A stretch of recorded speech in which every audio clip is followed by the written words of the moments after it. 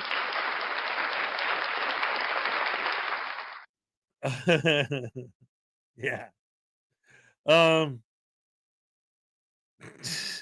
Ole, ole, lady. All right. Another round of applause for the happy dance. All right.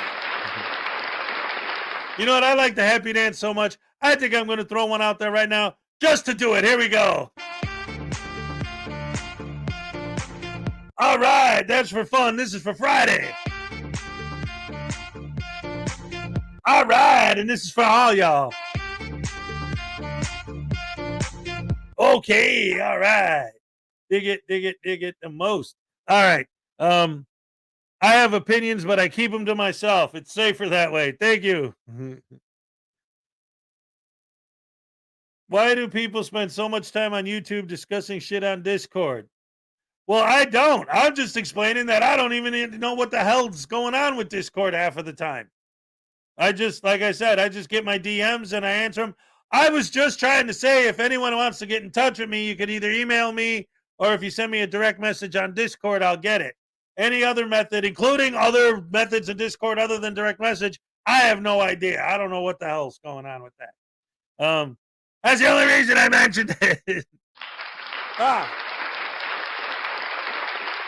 These guys. Oh, thank you. I appreciate that. Ow!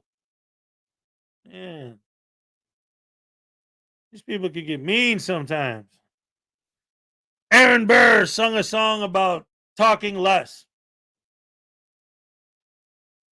Well, you know who else sung about talking less? Is the Talking Heads. You're talking loud, but you're not saying anything. When I have nothing to say, my lips are sealed. I said it once. Why say it again? Virgo Killer. I know. That's just thing. Better run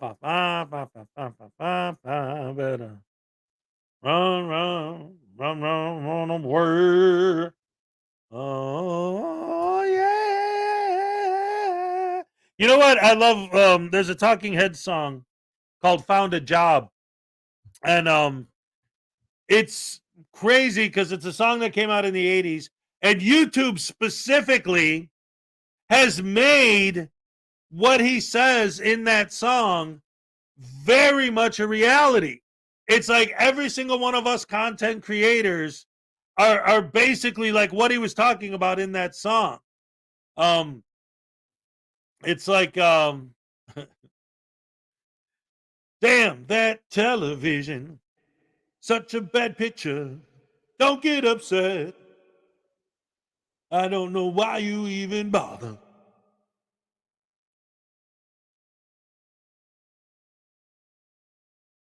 They'd be better off, I'd say, or it seems to me, making up their own shows, which would be better than TV.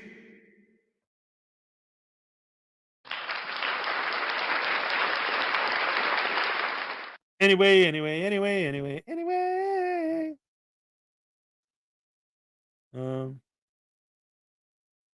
There was a DJ who made an album of music fully deaf that made him more legend, but he saw music like it was an extension. You know what? That's kind of like even like with the Beethoven thing, and people talk about him being deaf. In some ways, that like he already knew how to write music from when he went deaf. He wasn't born deaf, but like if you think about it, you could feel music. Like literally, you could physically feel the vibrations of the sound. So I think that added a level of feel to his music because not only did he understand music theory and all that, but once he couldn't really hear it, he would go by like if he wanted a song that felt happy or sad or whatever, he would physically feel it more than he'd hear it. And I think that's just my theory, but I think that added to the awesomeness of his later compositions. That's just my opinion. I could be wrong because he's dead and we can't study that because he's not here. Hey, I made up my own show. That's better than TV. Judy's in the basement. Anyway, ladies and gentlemen, wait till you see this. Now, what I'm about to play, I don't even know. The guy's name is like Taquan X. And if you don't know who Taquan X is, you're a lucky person. But I wanted to show this because I wanted to show, like, big part of what we do here, right, is trying to not just expose people for being stupid or for being wrong or whatever, but one of the reasons why I do what I do daily is to show, like, because again, the general public, just the normal standard person walking down the street, has no idea what the hell this frauditing or any of this other nonsense with the sovereign citizens and all that, what it's all about. The Darrell Brooks trial brought some of it a little bit more into the limelight, but the general public still has no idea what this is. So if you don't know what's going on and you start searching this stuff on YouTube and you see videos like the one I'm about to show, this is spreading misinformation. This is spreading propaganda. This is a warning that there are people out there that are posting videos like what I'm about to show and convincing idiots and gullible people and uneducated people crazy ideas, and they believe it. Wait till you hear this idiot. And his whole channel is stuff like this. This is Taquan X.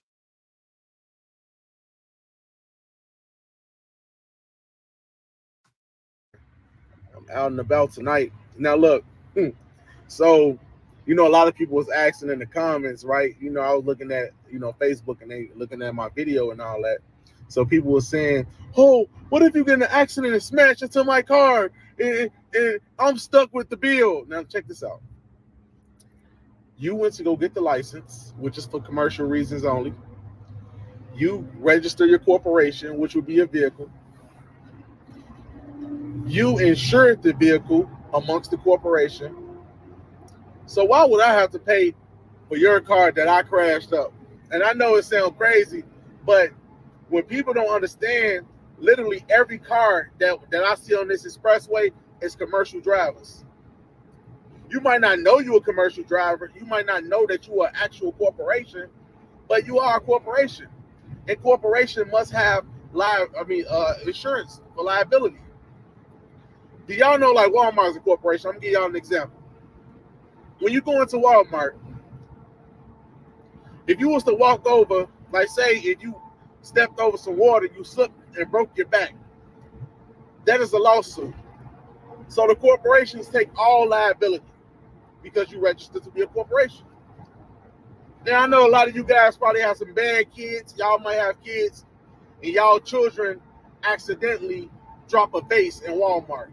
Do you pick up the vase and say, "I'm gonna pay for it"? No. That's on the corporation. So if you ever get in a car accident with a national and you a registered driver, you register as a corporation. So that's why it's necessary for you to get insurance, because if you wanna drive in the public and for commercial use only, then that's the whole purpose of getting registration and insurance.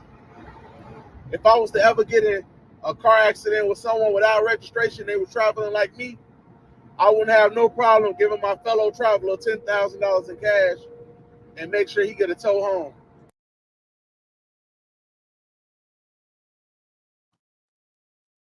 So if he runs into another sovereign citizen and smashes up his car, he'll give him 10 grand and pay for the tow. So that's assuming that the person that you're hitting survives. You're going to pay the hospital bills if they get injured too? That's also assuming that you always have at least 10 grand in your pocket at all times.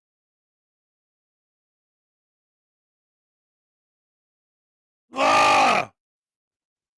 So basically what he's saying is, if I hit you and you're legal, I'm not going to help you. Screw you. Die in a ditch, and I hope everyone that was in the car when I hit you died too. Screw them all. But if you're an idiot like me, I'll give you 10 grand because I always just happen to have 10 grand with me. So I guess this guy's a multimillionaire. Because if you injure people, you're going to pay their hospital bills too? He doesn't say anything about that, though. And people are buying this shit. People go in his comments, yeah. How do I do that? Where do I go to fill out the forms? Give me a link to something that. But if you're a registered corporation, your insurance company will make sure a tow truck comes. Your insurance company will make sure me and you both are compensated. Your insurance company will repair your vehicle and my vehicle. Your insurance company will make sure both claims are settled. Why? Because you agreed to be the commercial driver, not me. So by you being a commercial driver, you have to insure yourself at all times. You know, you driving your vehicle is registered with the state. You driving around commercial driver's license, which is your normal driver's license. You register your corporation with the county, and you constantly pay your registration fees every year. What do you mean you're not a corporation? So you take all liability. Walmart take all liability. No matter if we mess up or they mess up. Walmart take all liability, y'all. All liability. So we have to start understanding that. We have to start understanding that. If we don't get to the bottom of that, then we'll be lost. So yes, once you drive under a driver's license, you register your car, you pay for insurance, you take all liability because you signed up to be a corporation unknowingly. You know? So those are things that the DMV don't tell you. They don't tell you that you are a commercial driver. They don't tell you that you get insurance because you have to insure other entities as well on the road. When two cars get into a crash, it's like two corporations is about to sue each other. So if I got Allstate and you got State Farm and we both crash. Hold on, you know what? I gotta pause this. I doubt this guy's gonna read any of my comments, but look, how do I remove my registration? I like this one though. I'm not man enough to take accountability for my actions, so someone else should. I'm gonna put a comment. What if someone is injured or dies? F them.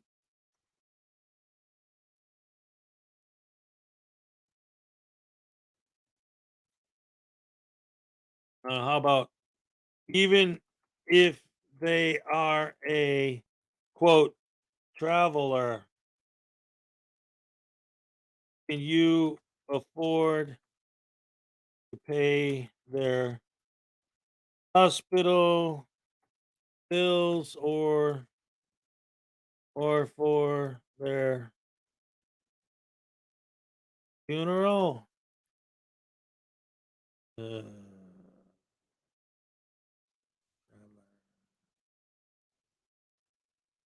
I think I said something earlier too. Wrong. See, some of these, injured people. Yep. The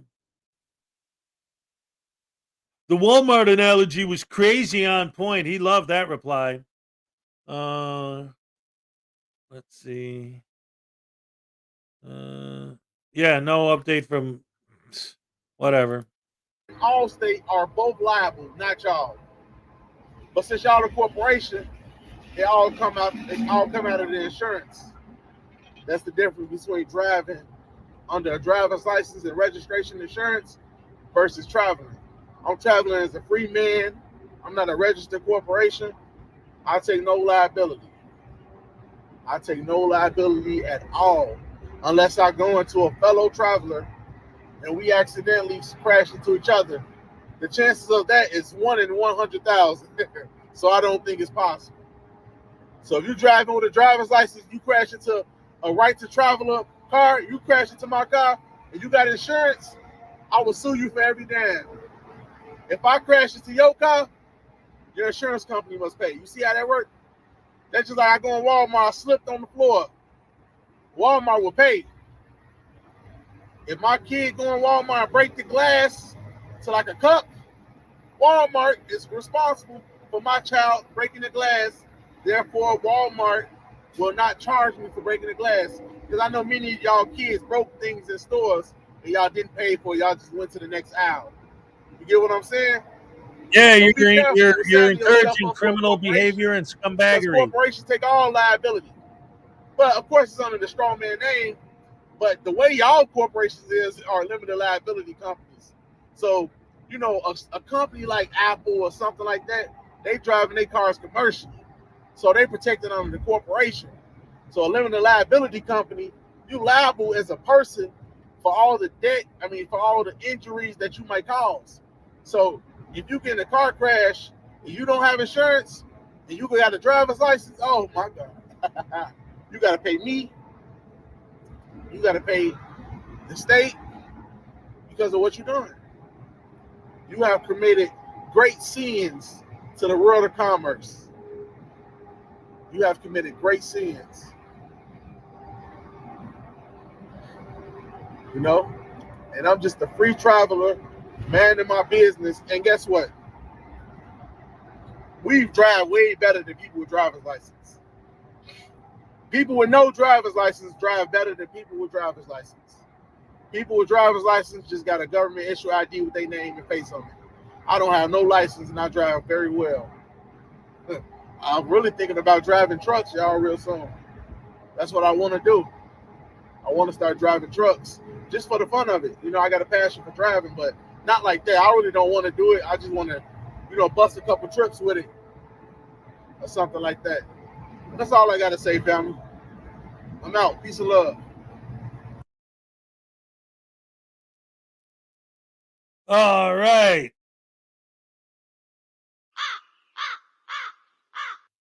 All right, come on, guys. Round of applause for this guy.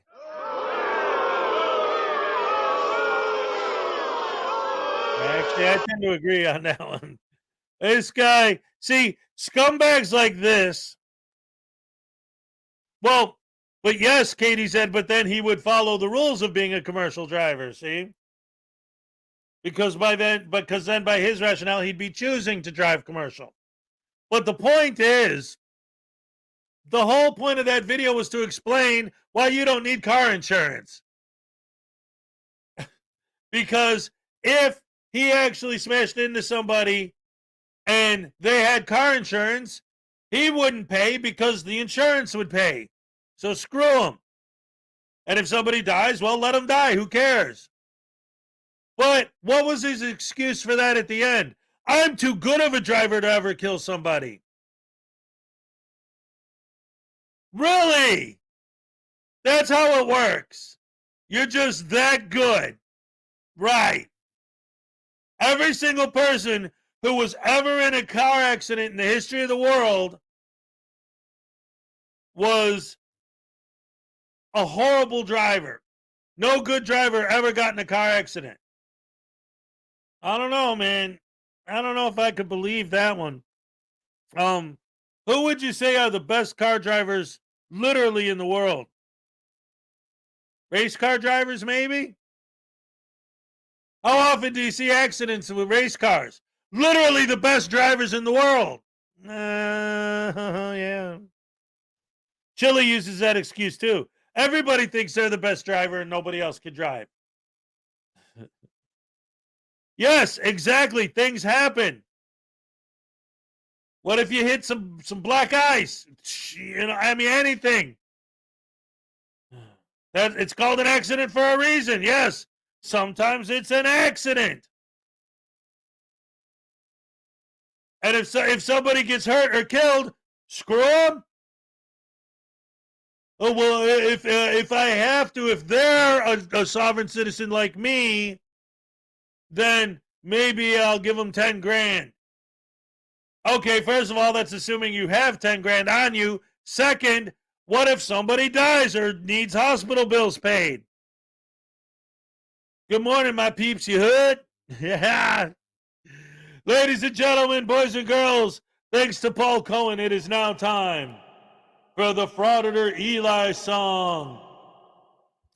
Get ready, if there's any children in the room, cover their ears, because I wrote a song, in case you didn't know, called the Frauditor Eli song, and it literally, what's great about this song is it literally uses his entire vocabulary as the lyrics. Are you ready? Here we go. 1, 2, 3. Fuck, fuck, shit, shit, N-word, N-word. You heard? Fuck, fuck, shit, shit, N-word, N-word, bitch. Fuck, fuck, shit, shit, N-word, N-word. Yeah, you heard? Fuck, fuck, shit, shit, N-word, N-word. Wait a minute. Wait a minute. I had it written down. I forgot how it goes. Hold on. Dagnabbit. I blew that one.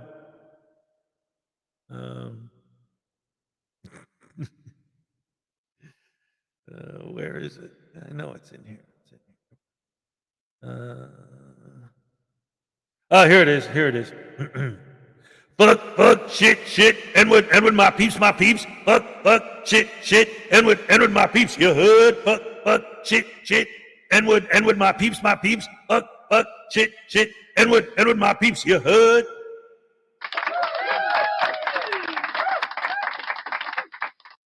Thank you. Thank you. Thank you very much. Yeah, yeah, yeah. It should just be a beep. Yes, yes, yes. That's about sums it up. Yep, that's Eli. Oh, man. You forgot Majit? Yeah.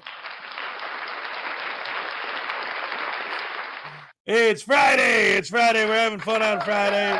It's Friday. Thank God it's Friday. Yeah, yeah. All right. All right. Enough with that. Damn, crows are back. You forgot. You feel me? Yeah, I need to add another verse. I need to do a handstand while doing that. No, I could do this with the chest thing, but that's pretty much it. Maybe a little. See, there's some curvature, a little bit. Anyway, handstand while singing that song. Yeah, I hate when he does that. He's such a piece of. Oh, he's a piece. All right. Anyway, getting back to the stupidity of the dumbness. Yeah.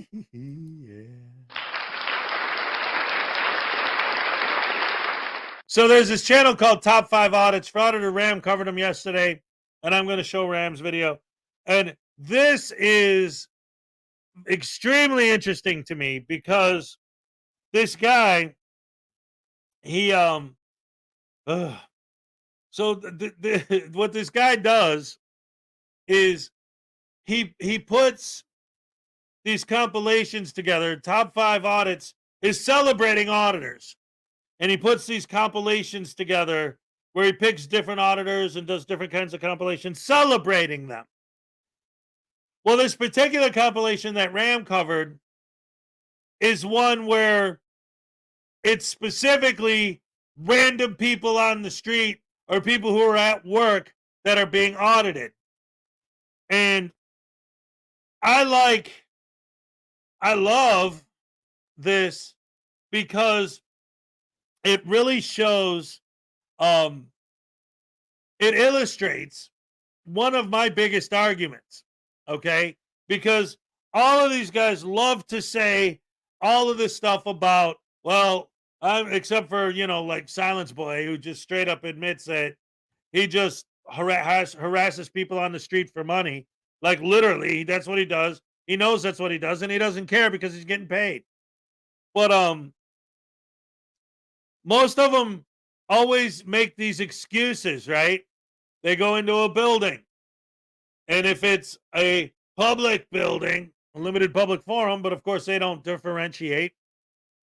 If it's a public building and they give the people who work there a hard time. Well, if you don't like it, get a job in the private sector. Well, first of all, that's horrible. But even if that was true, so, okay, you quit and you get a job in the private sector. Oh, well, guess what? Frauditors fraudit private businesses too. So if you quit your job to get away from these idiots, you get a job in the private sector and the idiots are there too. You can't get away from them. No matter what you do, you're going to lose. The only way you could possibly win is if you're hiding in your basement.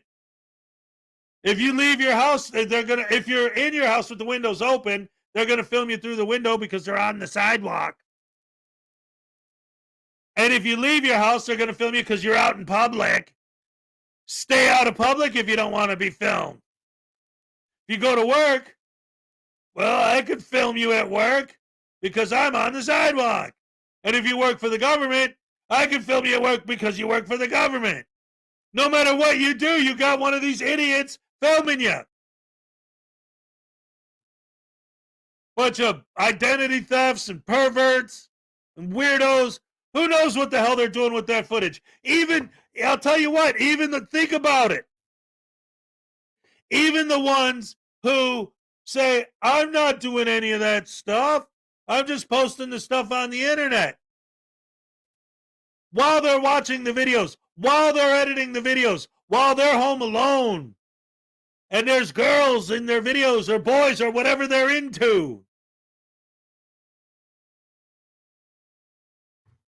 How do you know that they're not getting funky with the monkey?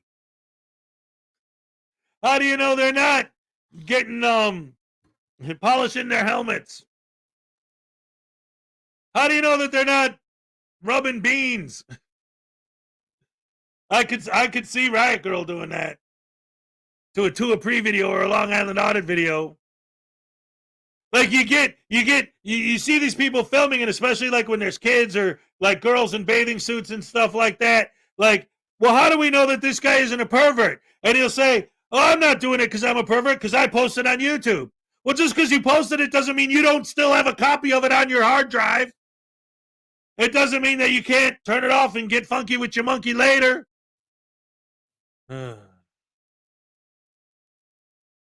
We beat them by using laws to get rid of them. Exactly. What they're doing is actually going to cause more laws to be written that will actually limit rights that aren't limited right now. Am I wearing pants? Ain't none of your damn business. I don't answer questions.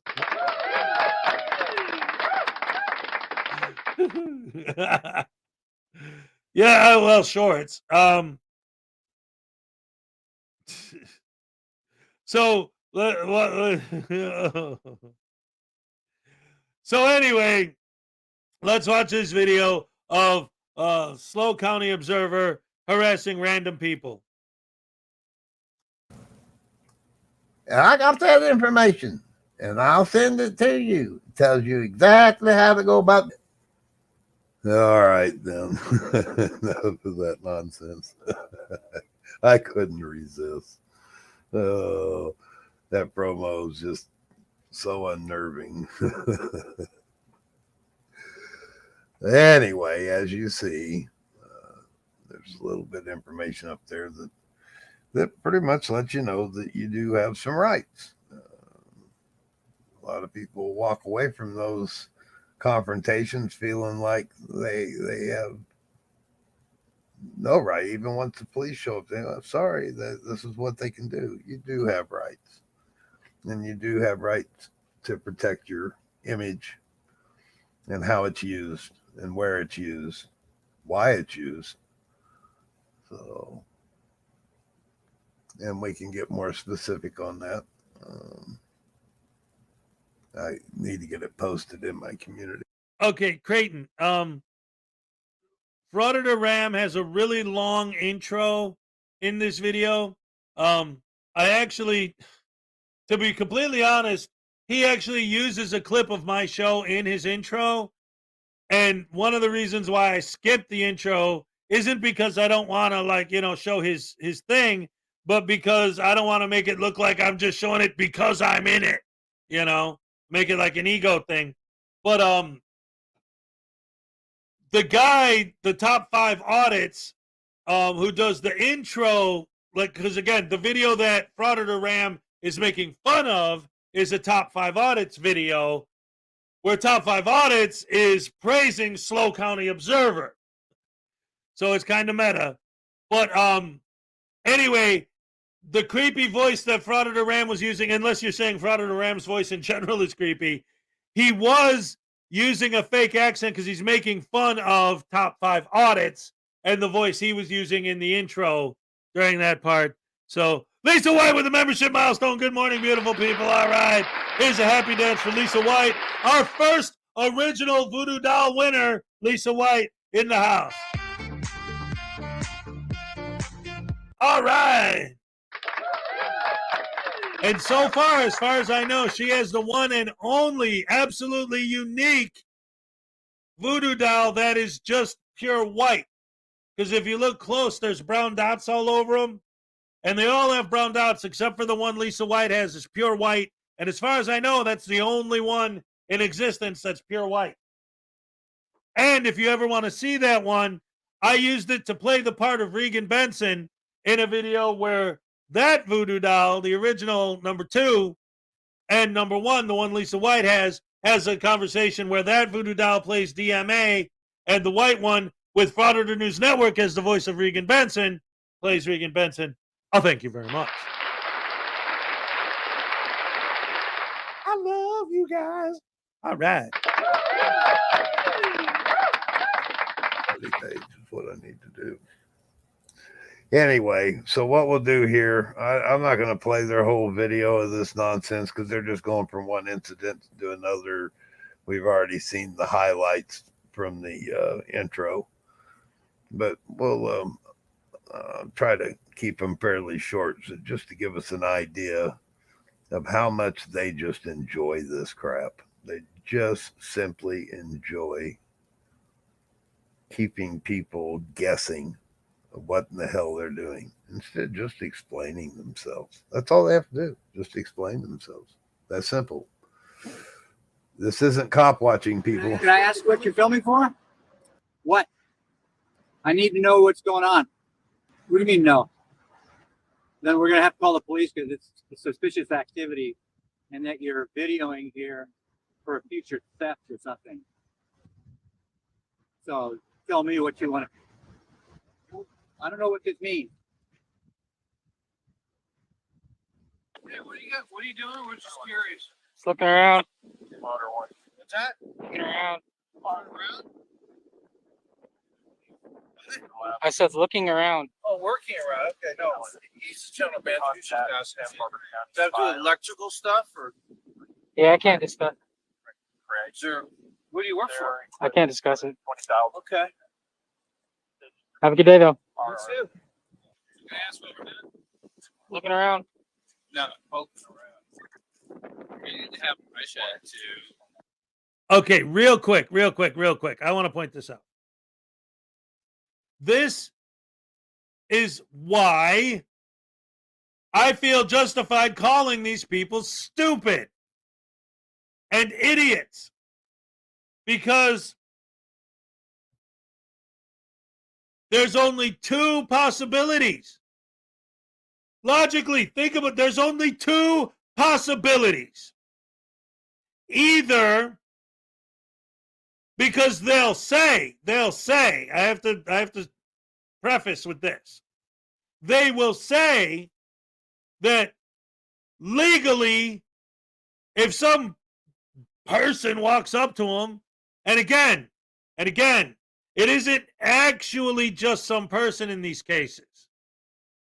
They're filming a business, and someone from the business comes out because he sees them filming their business. That's extremely important because they love to say, well, I'm just minding my own business. How come they don't mind their own business?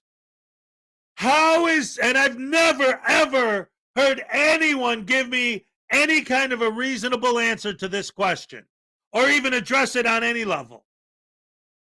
How is filming someone else's business minding your own business? Like when they use the excuse of, well, if I'm filming my kids at Disneyland and there happens to be 5,000 people in the background, do I have to get permission from all 5,000 people? You filming your kids is you minding your business. What they're doing is your business. They're your kids. If you're out there and you're out there with your wife and she's like, or whatever, and you're taking pictures of her, that's your business. But when you're filming someone else's business and they ask you what you're doing, how can you say that they're not minding their own business? You're the one who's minding their business. You're not minding your own business. You're filming mine. How is that you minding your own business? You minding your own business has nothing to do with me. You filming me is you minding my business. Well, I wasn't filming him. No, but you were filming my business. Literally. This is my company that you're filming. You're literally filming my business. What's up, Leland? Good to see you.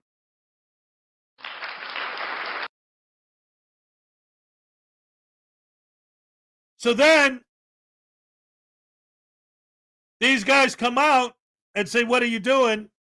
Oh, I don't have to tell you that, or whatever. Okay. What they will say, their excuse will always be, I don't have to answer questions. If it's a cop, they'll say Fifth Amendment, whatever. If it's regular people like this, regular civilians, they'll say, well, who are you? I don't answer to you. I don't have to answer your questions. I can do what I want. I'm in public. Okay. I get that that's their excuse. But this is the preface of there's only two options. They're literally, logically, if you think about it, there are only two possible things. Either they don't know that exercising their right to not tell you why they're filming your business, to not tell you why they're filming you, looks suspicious. Not telling them why you're there makes it seem like you must be there for some ill intent. And saying I'm not here for ill intent, you could be lying. They don't know you, they don't know what you're doing, and you refuse to give them any information. There's only two possibilities. If you do not understand that that causes RAS, that you're creating suspicion, then you're an idiot. You have to be stupid not to understand that that makes you look suspicious. So either you're doing it on purpose or you are that dumb. Either way, I'm calling you out. Because if you do know better, if you're not dumb, if you're going to sit here and tell me that you're not an idiot and that I'm wrong for calling you an idiot, moron, a butterbrain douche canoe, if you're going to tell me that you're not stupid, then there's only one other possibility. You're doing it on purpose. Not because it's your right, but because it causes suspicion. Because that's where the conflict comes from. And that's how you make your exciting video that's going to get a lot of clicks and views. Duh! Duh! Butterbrain douche canoes are full of crap. Frauditors, you got to lie to fraud it. Case closed. Next on the docket, more douche canoes. You're mistaken. Really? We're all in public right now. You have security cameras up. Putting things over people's fences. That's still public as long as I'm standing in the public and not going into their property. Why can't you tell us what you're doing? I don't need to tell you. Who are you? Who are you? Who are you? How do I know you're not? I'm a guy walking. The cops? Do what you got to do, man. I'll do that. See if you stick around for it. Sure. So who are you? I'm not gonna tell you. Why not? You can call me this. Okay. Well, I'm filming you too, just so when That's I talk fine. to the police. We all have the right. We all have the right to record. I know we have a right to our privacy too. You're mistaken. You're mistaken. It's okay though. Maybe you should look up the laws. So you're doing something in secret. You're being trying to manipulate people, right? No, you came out, wondered what I'm doing. Because you're poking your camera in I answered. offices. You're poking your cameras in our offices, looking at people while they're working with this in their houses. That's right. If you did this at my house, I would shoot you. Sounds like a threat, man. I'm just saying, if you're on my property, putting that camera. Here's another thing that I want to point out.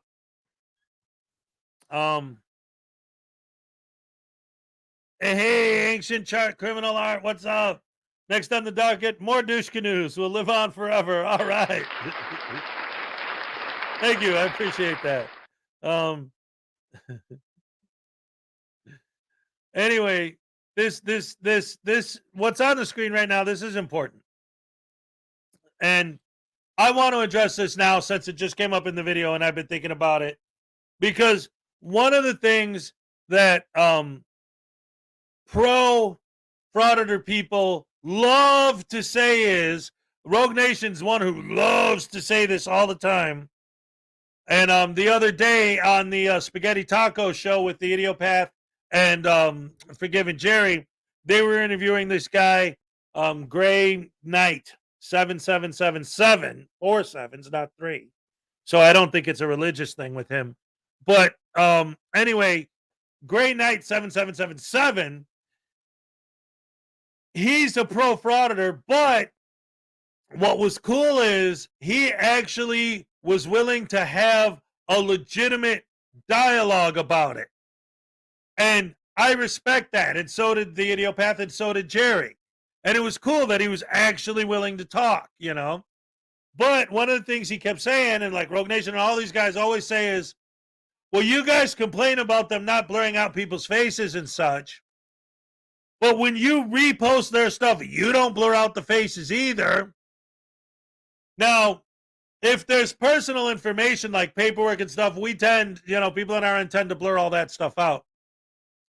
But leaving the faces in some case, I can't speak for literally every creator in the world, but this, like what Ram has on the screen right here, is a perfect example of there are people in our community who leave the faces in intentionally because they're reaching out. They're finding the name of the business. They're doing their due diligence and research. Ram and Ray Ray do it all the time. They do their due diligence and do their research to find out who these people are in these videos. In a situation like this, where he's at a company talking to the people who work to the company, it's real easy once you know the name of the company to find out and to contact them. What's their contact information? You look it up online, you email them, and you send them this, explaining to them, hey, look, here's your image on this video where you're specifically saying you don't want it. Here's what you can do about it. So we're keeping their image on there to make them aware, because the Frauditor will never tell them what their YouTube channel is. The Frauditor will never tell them how to find it. We're telling them, hey, look, here you are on this guy's video, and here's the process you need to follow to go after this guy for using your image without your permission. That's what's going on right here in this frame. $10 for Maserati 5000 GT. Hit News Now Voodoo over the head with your gavel and sentence him to a life of tasing. I love it.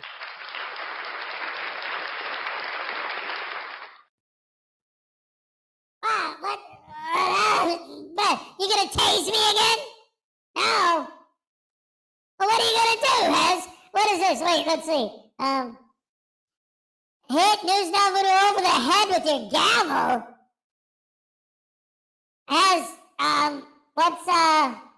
Wait, hold on a second, man. Look. Alright. I need your help, Hez. What the hell is a gavel? Oh, that's one of those judge hammer things, man. Wait. Wait. No. No, you're not.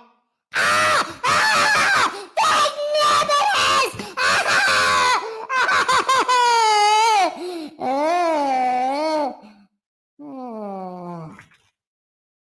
Crap! Seriously, wait. Do not tase News Al Voodoo for $2. All right, here's your happy dance.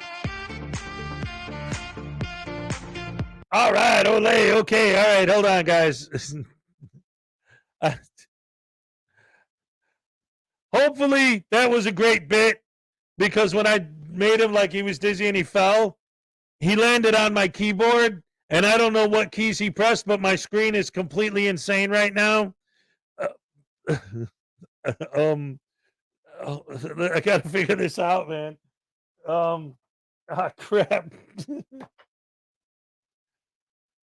The things we do for love, the things we do for love. Walking in the rain and the snow till there's nowhere to go, and I'm trying to figure out what he did. I gotta fix the problems that I have and get my screen a working. You know I ain't a twerking. Ooh, you made me love you. Ooh, you found a way. Ooh, you made me love you. So many times I have to go and tase the voodoo. He gets a tasing each and every single day. Ain't nothing that I like more than tasing my voodoo doll. Tase my voodoo doll. I tase him every day in the rain and even in the snow. He gets a tasing every time I see him, because he is a butterbrain douche canoe. I tase him on a Wednesday, a Tuesday, and a Friday. Crap, I still can't figure out what I did wrong. Oh, crap, I just made it worse. Now I really don't know what to do. Nikes. Seriously, this is not cool, guys. Hold on. All right. Tase 11 and then gavel him. Much hate from BHK. All right. I can do all that in a second. But right now, see, here's what's happening. I got my laptop playing YouTube. So I could see my stream and I could see that it looks good. And that I could see the chat there. But in my StreamYard, I'm looking at Opera Help. But there's nothing to click on to get the help screen out of my face. AI generated content. I don't know what that means. And there's no, like, you know how like you have your browser right here. My browser is Opera. The browser's gone. I'm looking at Opera Help, but there's no browser, so I can't hit back because there is no back. I can't hit a link to YouTube because there is no link. There's nothing. There's just, it says Opera Help, and that's it. How do I get out of this? I'm hitting the escape key. Nothing. I hit the Windows key, and it just brings up, because I hate Windows 11. It brings up a list of other programs I could open, but that's not going to help my live stream. I don't know what to do, guys. I'm lost. I'm lost. I don't know what to do. How the hell do I get my browser back on screen? F1. No, F2. F3. F4. F5. F6. F7. F8. Control Alt Delete. Alt F4. Ooh. Okay. All right. So that got me back to StreamYard. Well, no, Alt Tab only gives me windows that I have open, but I already have this window open. I know Alt Tab. Alt Tab is one of my favorite. Control Alt Delete. Are you serious? F5 maybe? No, what I need is my browser. You know how, like, when you're on the internet and you have your browser and you could see, like, it'll say, like, the name of the tab you're on, and then it'll have, like, the arrow pointing that way and another arrow pointing that way, and then the reload. And then, like, your tab where you put your URL. All that's gone. It's just the stuff that's in the tab is the whole screen. So I don't have any options to do anything with it. Alt F4? No, that's asking me to leave. I don't want to leave. I want to stay on the air. I'm live. I don't want to leave. Control Alt Delete will bring up my task manager, dagnabbit. Dagnabbit, sauce. Task manager. Okay, what am I going to close? I got nothing open except for what I'm looking at. It's. I just needed to show my browser window. It's only show, like, when you're in your browser. Like, this is inside the browser. I'm just all I can see on my screen is what's in the browser. I can't see the browser window itself. I'm hitting escape. Look. Escape. It ain't doing nothing. It isn't doing anything. F12. F11. F11! F11! This is for you, F11. All right, F11, you are my hero. Thank you, F11. I love you. Thank you, F11. Yes. Nice. It worked. All right, F11 did it. So now I got to close all these other tabs I opened. Like I said, the problem was when I dropped Douche Canoe, he landed on when I dropped Voodoo, he landed on my keyboard, and I don't know what buttons he hit, so I didn't know what I was in. But finally, once I hit F11, I got to where I needed to be. So that's good. Now stop playing with that damn doll. F11 for the win. Hooray! Yeah. Well, that's good. Well, now I learned something. See, I know how to use Alt Tab. You know, that's one of my favorite things to use. Actually, that saves so much time and energy. But I almost never touch the function keys at all. So I had no idea F11 was going to fix it, but it did. Round of applause for F11, ladies and gentlemen. Function 11, my favorite function. Now let's get back to conjunction junction. What's your function?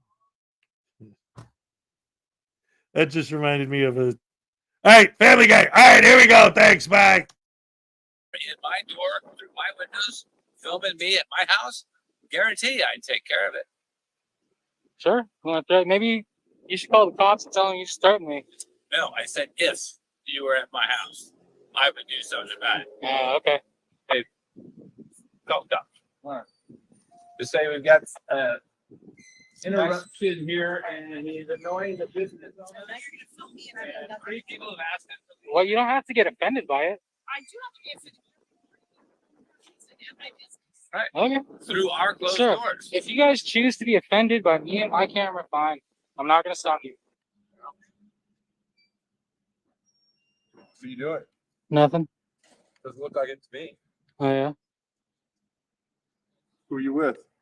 I was by myself. You just come around and shoot facilities and do stuff on your own? I can't discuss that. You can't discuss that. No. You can't discuss who you're with. Well, no, I'm just by myself. What are you talking about? No, well, anyway. No, there's operations.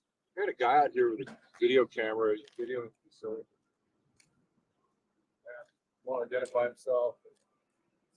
You're by himself.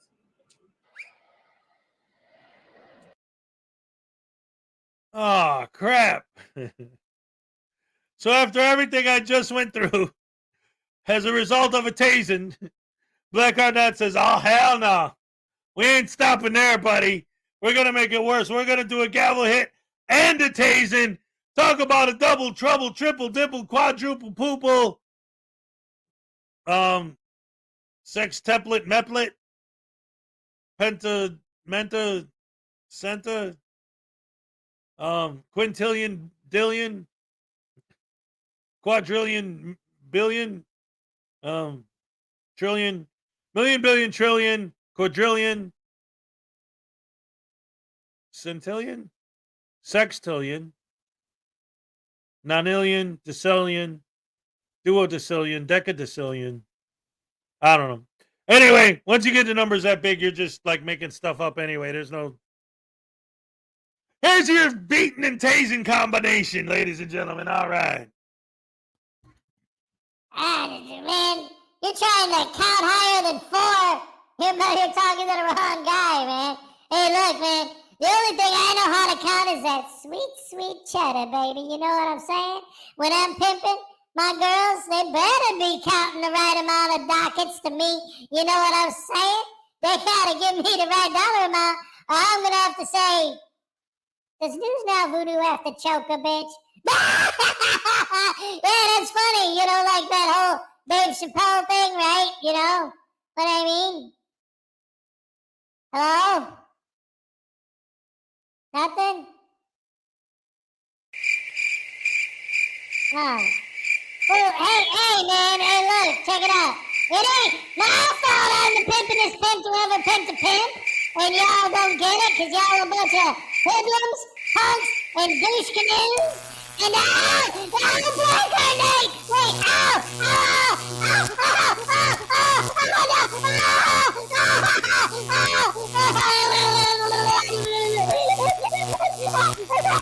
I think you broke my bones!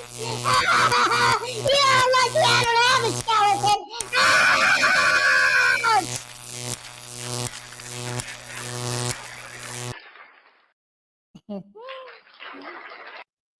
Thank you, Blackheart Knight. Thank you. I appreciate the appreciation. Beautiful, beautiful, beautiful, wonderful, fantastic, and good. And now, let's get back to the guy who talks like he's been smoking crack, messing with these poor people for no reason, because he's a butterbrain douche canoe. And that's what butterbrain douche canoes love to do, is bother you. It's true.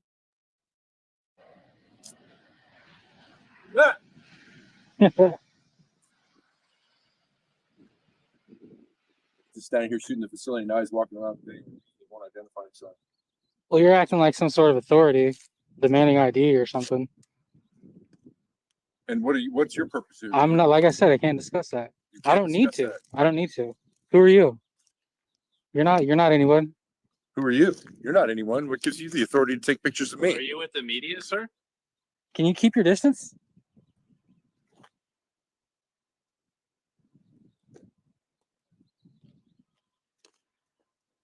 When did he start filming? Okay. Yeah, call it CSA. Airport security. Okay. It's all good, man. You just continue on what you were doing. Excuse me, sir. You need to leave. Why is that? Because you're trespassing. I'm not on your property. Huh? I'm not on your property. But you're recording and stuff like that. Right. I'm not on your property. Okay, well, can I at least know what your intentions are, or what you're trying to do? I'm going to here? expose your owner. Your what? I'm here to expose your owner. You're exposing the owner, yeah. What's your name? I don't want to be on camera. Oh, you shouldn't walk up to my camera then. I don't want to be on camera. Please, You should take me on. not walk up to me then. What's your name? I'm not going to tell you my name. Okay. I'm just an observer. An observer? Mhm. All right. I'm sorry, just especially of our customers. You need consent to be filming our customers walking in and out of the store. That's not true. Yeah, man, you can't really be filming people without their consent. No, you totally can. As long as everyone's in public, we're good. No, you can't do that. Yeah. That's against someone's rights. It's not true. You're mistaken, but it's all good. Not a lot of people know. So what right is that? Well, this right, what I'm doing is freedom of press. Everyone from a public standpoint can take pictures, audio, video record from a public standpoint, anything they can see. That's the constitutional right. That's a constitutional right. Mm-hmm. The First Amendment, man. There is no expectation of privacy in public. But believe you me, right now, our government legislators are chipping away on that every day. It's even illegal in some places now to film farming activity. Now, how stupid is that? We can't have you. So you idiots are making them want to chip away Well, at you that right. don't really have a say in the Stop matter. You guys, you dumb I don't idiot need a permit. morons. We're a private business and we didn't give you our consent though. Okay. So can you please stop filming us? No, once I'm done, I'll stop. But So why are you filming? I can't discuss it. Why not? I can't. So you can't discuss it even though you're not supposed to be recording us right now because we didn't give you our Who consent? says I'm not supposed to be recording? We're a private business and we didn't give you our consent. That to doesn't stand here matter. I for never 30 came onto your minutes. property. I'm on a public sidewalk. Anyone can record you guys. Anyone from a public standpoint. Not without our consent. No, that's not true. You guys are mistaken. But it's okay. A lot of people don't know. What's up, dude? So what's going on? I can't discuss it. Why are you filming us? Yeah, can't discuss that. Okay, who are you? Nothing really relevant there. Should I call the cops or? You can do whatever you want to do. It's a free country, man. All right, here we go, bro. All right, who are you? What's your name and who do you work for? Who are you working for? I'm not going to tell you. Do you work for the BCC? Can't discuss it.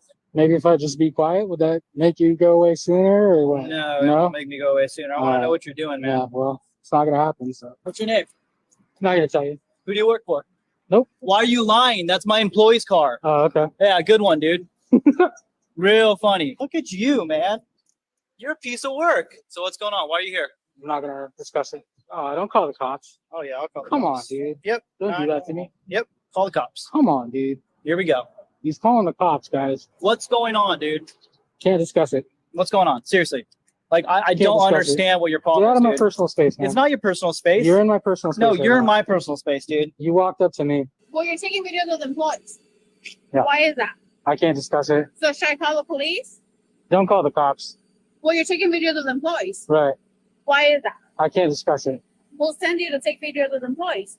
What? We'll send you to take videos of employees. Yeah, I can't discuss that. Hi, I have a guy.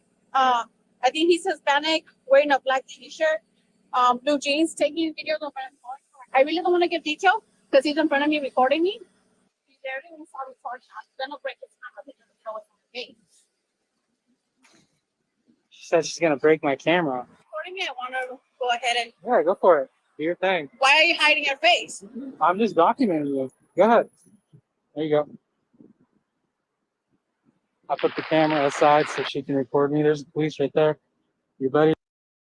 All right, ladies and gentlemen, I got a membership milestone for the Forgiven Jerry Taze Voodoo because he said Chris did a positive change. Jerry, I'm going to give you your tasing in a second, but I want to say something since you're here now. I mentioned you earlier in this very video that I'm watching right now. I was talking about how you and Idiopath on the Spaghetti Taco Show had a guest where you were talking to the Gray Knight 7777777777777, and one of the points he kept trying to make, and that Rogue Nation always makes, and these guys always make. I said this earlier, but you weren't here, and it was specifically addressing the discussion you were having with them. One of the things he kept bringing up is, well, you complain about us showing the faces of the victims. They would put it in quotes. I say they are victims. But you guys don't blur out the faces of the victims when you repost it, so you're just being hypocrites. But what I was pointing out was in this video, this is a Frauditor. Right now we're watching a top 5 audits video. But it's a Frauditor RAM video of a top 5 audits video of a Slow County Observer video. Anyway.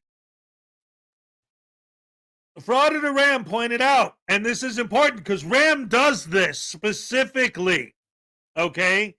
And Ray helps them. They work together. They're very diligent at this. They're showing on our end, right, the images of the people in the video as part of their outreach. Because when you find out the name of especially like this, where it's all him filming businesses, not government facilities, private businesses. When this is all filming private businesses, you find out the business name, you could find out their contact information.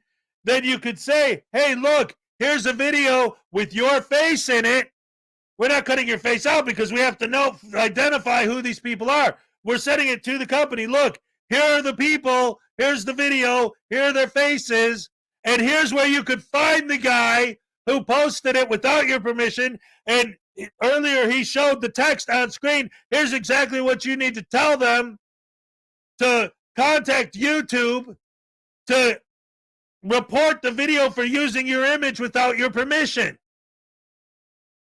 So, like, that's a good explanation of one of the reasons why you're not exposing them for showing the people's faces on our end if you're blurring the faces out. Now, for me, if it's a situation where the person they're filming, for whatever reason, like in the case of, I don't know, there are certain situations where I will blur stuff out, especially if there's personal or private information. I'm just saying in general, that is a good way to explain the mentality behind keeping those images in. Because again, you can't expose them for keeping the images in if you blur them out, because then we augmented the video. We changed it. Well, how do you know that we didn't show their faces? Because they were blurred out when you showed, like, because you know that no matter what you say, these guys are going to flip it on you. So you got to be prepared. That's part of the problem with talking to these guys. No matter what you say, they're going to flip it on you. Because that's what they do. They're experts at it. That's how they talk to the cops. That's how they talk to the lawyers. That's how they talk to the judges. No matter what you say, they find a way to flip it. Here's your girl. Yeah, I called them. always Because you have no right. Oh, wait, I owe to you a employ- tasing, don't I? It's amazing that I owe you a tasing. Oh, I am so brazen that I'm going to tase him without any shame. He gets the blame every day because he's a voodoo douche canoe. Yeah. Hey, I like that song. Hold on. Yeah, how does it go? Let's see. Black Heart Night, you're a garbage man. You're doing all that garbage can. Yeah. Okay. Garbage man does everything garbage can. Make a stink and the smell. Attract flies just like hell. Oh yeah! Black Heart Night, you're a garbage man. Oh, but this is from Jerry. Hey, how them spaghetti tacos tasting? Hey, tu madre way is the only way, cabrón. Yeah, you like my Spanish? Huh? How about it? What you gonna do about it? No, yo chiclero cerebro!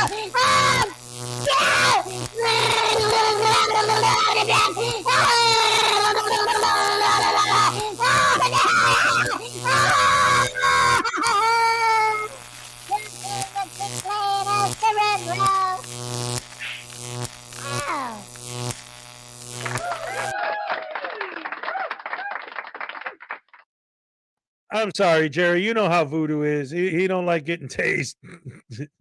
He talks a lot of crap.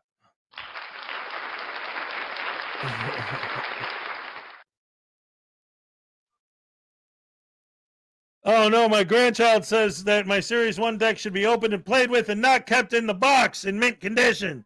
Oh no, what are you gonna do? Oh, that's a hard choice, man. That is hard.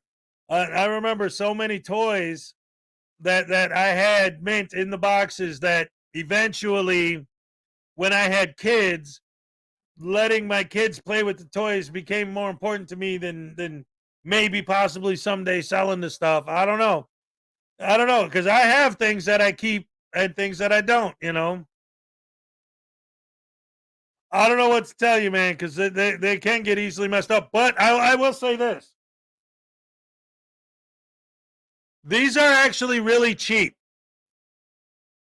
And and you could buy a box of sleeves and put each card, I'll show you.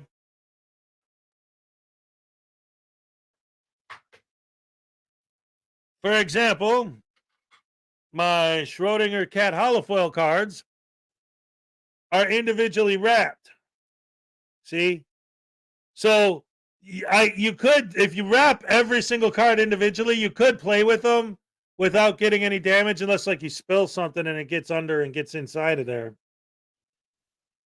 So I don't know. That's up to you. But I'm just saying that there are things you can do to help try and protect them and still play with them when it comes to cards. But yeah, that would be cool. I'm still trying to figure out how to make a game for the internet, because I have like a bunch of different ideas for online games, and I think I've said this before, the only way I know how to make games is in Roblox, but Roblox is like for kids. That's why when I found out, I forgot who exposed it. Was it Frauditor Troll, or I don't remember who it was, but somebody found out that there's a frauditor who plays Roblox as a cop. But yeah, he plays with little kids because little kids play Roblox. So I never really, like, again, I know how to make a game in Roblox because my kids play Roblox, so I'm familiar with it. But if I did that, I don't know that that would be something that we all could do, because it's a kid's game and you guys aren't kids. I don't know. Anyway, back to a video. It's a Mexican a video. Oh, wait. I think they said that this guy's Hispanic, so maybe I was just thinking of the song Mexican Radio, not Dag Nabbit. Your buddies are here. Cancel culture. What are you going to tell them? You going to lie to them too, or what? You don't have my permission. You cannot film me. You don't have my permission. I'll call security. Go to work, Darren. I'll call security. Go to work, Darren. Get out of here. Get out of here, Darren. Get out of here. Go on, Darren. Get out of here. Go on, Darren. You're bothering me. Darren, get out of here. What's that? That's what you're doing? Why? Well, because we're managers of the Costco, we don't know what you're doing, so if we need to help you out or anything. Oh, it's for a news story. Working on a news story. Okay, what's your news? I can't discuss it.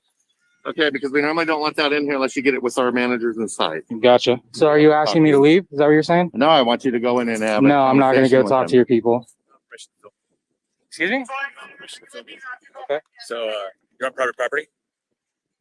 So, you stop filming me or I'm going to have to trespass you? Yeah, trespass me? Yeah. What is that? Ask me to leave or what? Yes. What's your name? So, you either stop filming me or I'm going to trespass you with the cops. Servando. Yeah, go ahead. Do what you got to do. Go ahead and tell them. Just doing a project or what's going on? Yeah, doing a project, man. Just keep your distance, all right? I keep 6 feet for All right. sure. Awesome.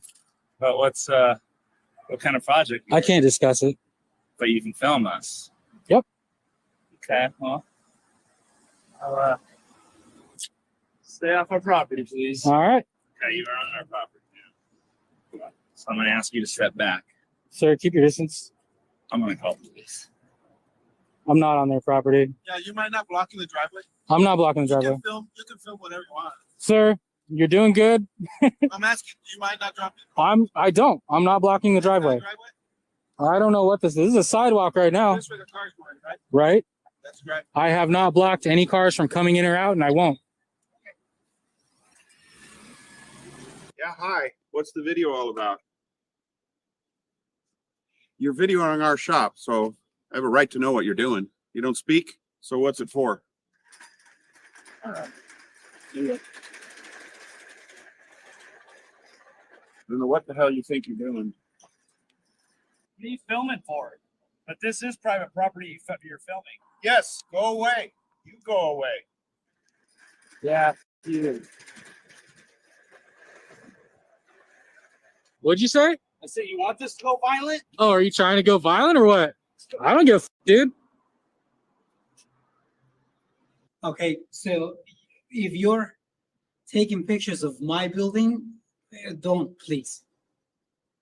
If you are not going to tell me what it's for, you can't be taking pictures. Well, I can, and I still don't need to tell you. You cannot. This is private property. No, I can. I totally can. Go ahead. You just film me because you like to film? Pretty much. You can't talk or you can't say why or Oh, it doesn't matter. it doesn't matter. What does it matter? Well, it does matter. You're filming us. It does matter. Why does that matter? Because I don't like to be filmed. Why are you filming us? Well, you approached me. You approached the camera. What do you mean? I approached the camera. You're walking up to a camera, but Right, you don't because want to you're be filming filmed. me. Do you want me to film you? Go for it. It's a free country, man. We're both on a public sidewalk. Well, yeah, but why? What's going on? What are you It doing? doesn't matter. Really? Yeah. Yeah, you don't have my permission to film me. Uh-oh. I'm on my property. You don't have my permission to film me. Look at this guy. Yeah, really. Freaking the Darren just keep coming or what? Yeah. All right. Bye. You go f yourself. Whoa. Whoa. You go Whoa. go ahead and do something productive. Yes. I am doing something productive. Oh. All right, everybody. All right, everybody. This is the guy I was talking about a minute ago. I wanted to say, and I told him to at me when he comes on if he does, because mods, this guy is a reasonable person. He's pro Frauditor, but I've seen him and I've heard him get talked about. And then I was talking about when you were on the Spaghetti Taco show with the Idiopathic Truth and with the Forgiven Jerry, because the Forgiven Jerry's here right now, or he was a few minutes ago. So that discussion came up. But again, I just want to announce to all my mods, he's not a troll. Yes, he's on the other side of the fence, but he's not a troll. He's like legit ready to have a conversation about it. And if you actually respectfully speak to him, he will respectfully answer. Like, you know, it's so far from what I've seen of him, he doesn't seem to be a bad person, just he has a different opinion, and that's fine. I'm a pro auditor, but I don't know about pro frauditor. See, that already is getting to the point I'm trying to make. Like, I always differentiate, right? When I say frauditor, it's like, because they always say, oh, you think all auditors are bad. No, I think all frauditors are bad. If you're not bad, then you're not a frauditor. So, Grey Knight 7777. Yeah, so, Anastasia's like, oh, no, but he's already annoying me. Just don't time him out unless, you know, like he actually says something that's really bad. What's up, Moji? He's, hey, all right. Ha, good morning to you. So right now, we're watching, again, this is Frauditor Ram, and actually, Grey Knight 7777, this is applicable to you, what I was saying about the video we're watching right now, because of something that came up on your discussion with them the other day. This is a video. It's a little deep because, or meta, I guess, because I'm watching, you're watching, me watching a Frauditor Ram video of a top 5 audits video of Slow County Observer videos. But top 5 audits is celebrating what Slow County is doing, and Ram, of course, is against it. Now, these are all private businesses. This is a compilation of people at private businesses, not government employees, not cops, not anyone that has anything to do with the First Amendment or freedom of rights, or just random people at random businesses. He stands out there and films the businesses until they make contact with them. And the point that I made earlier is that if you're standing out in front of a business and you're filming them, and they come up to you and ask you why you're filming and you refuse to answer them, okay, granted, I'll give you have the right not to tell them. You don't have to tell them anything. You're standing on a public sidewalk. Great, I grant you that. I give you that. Cool. However,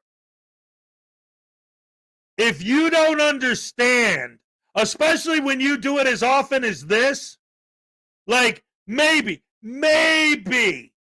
if you did it and it was your first time and somebody freaked out, I could believe, whoa, I had no idea they were going to freak out. Wow, that's crazy. But when you do this all the time and every single time they freak out, you're going to tell me that I'm supposed to believe that you don't know? Like that you're just out there filming and all of a sudden these people are bothering you and you don't understand why? And when they ask you why you're filming, okay, yes, technically you have the right not to say anything about why. However, when you don't explain why you're there, that makes you seem suspicious. That creates RAS, reasonable suspicion. That's why they start freaking out, because you're a suspicious character. And when they ask you why you're there, you refuse to tell them. You might say, because I'm filming, but that's a non-answer, and they know it's a non-answer. And if you don't know and understand that, because they could say, well, you don't know what I'm thinking. Okay, but if you don't know that, because there's only two possibilities. Either you understand that you're being suspicious, which means you're doing it on purpose, or you don't know, so you're an idiot. Because you do this all the time and you haven't figured it out by now, then you're stupid. You're a moron. You're an idiot. And if you want to say, no, I'm not an idiot, I'm smart, well, then you do know, and so you're doing it on purpose. So, well, technically, I don't have to tell them, yeah, but you're going to act like an idiot when they ask you why you're there intentionally to cause a conflict. Because if you literally wanted them to leave you alone and you're just filming, you'd say, oh, well, you know, I got a YouTube channel and I like making videos of these kind of buildings and stuff, so I'm just filming for my YouTube channel. Oh, okay, cool. Have a nice day, and that's it. But instead, they have to turn everything into a fight because that's what gets clicks and views. They're not fighting for rights. They're fighting for clicks and views. They just play stupid. Why are you going to audit a private business? Well, because I can. So again, yes, technically, legally, you could film yourself acting like an asshole. It is legal. But you're still acting like an asshole. Not you, these guys.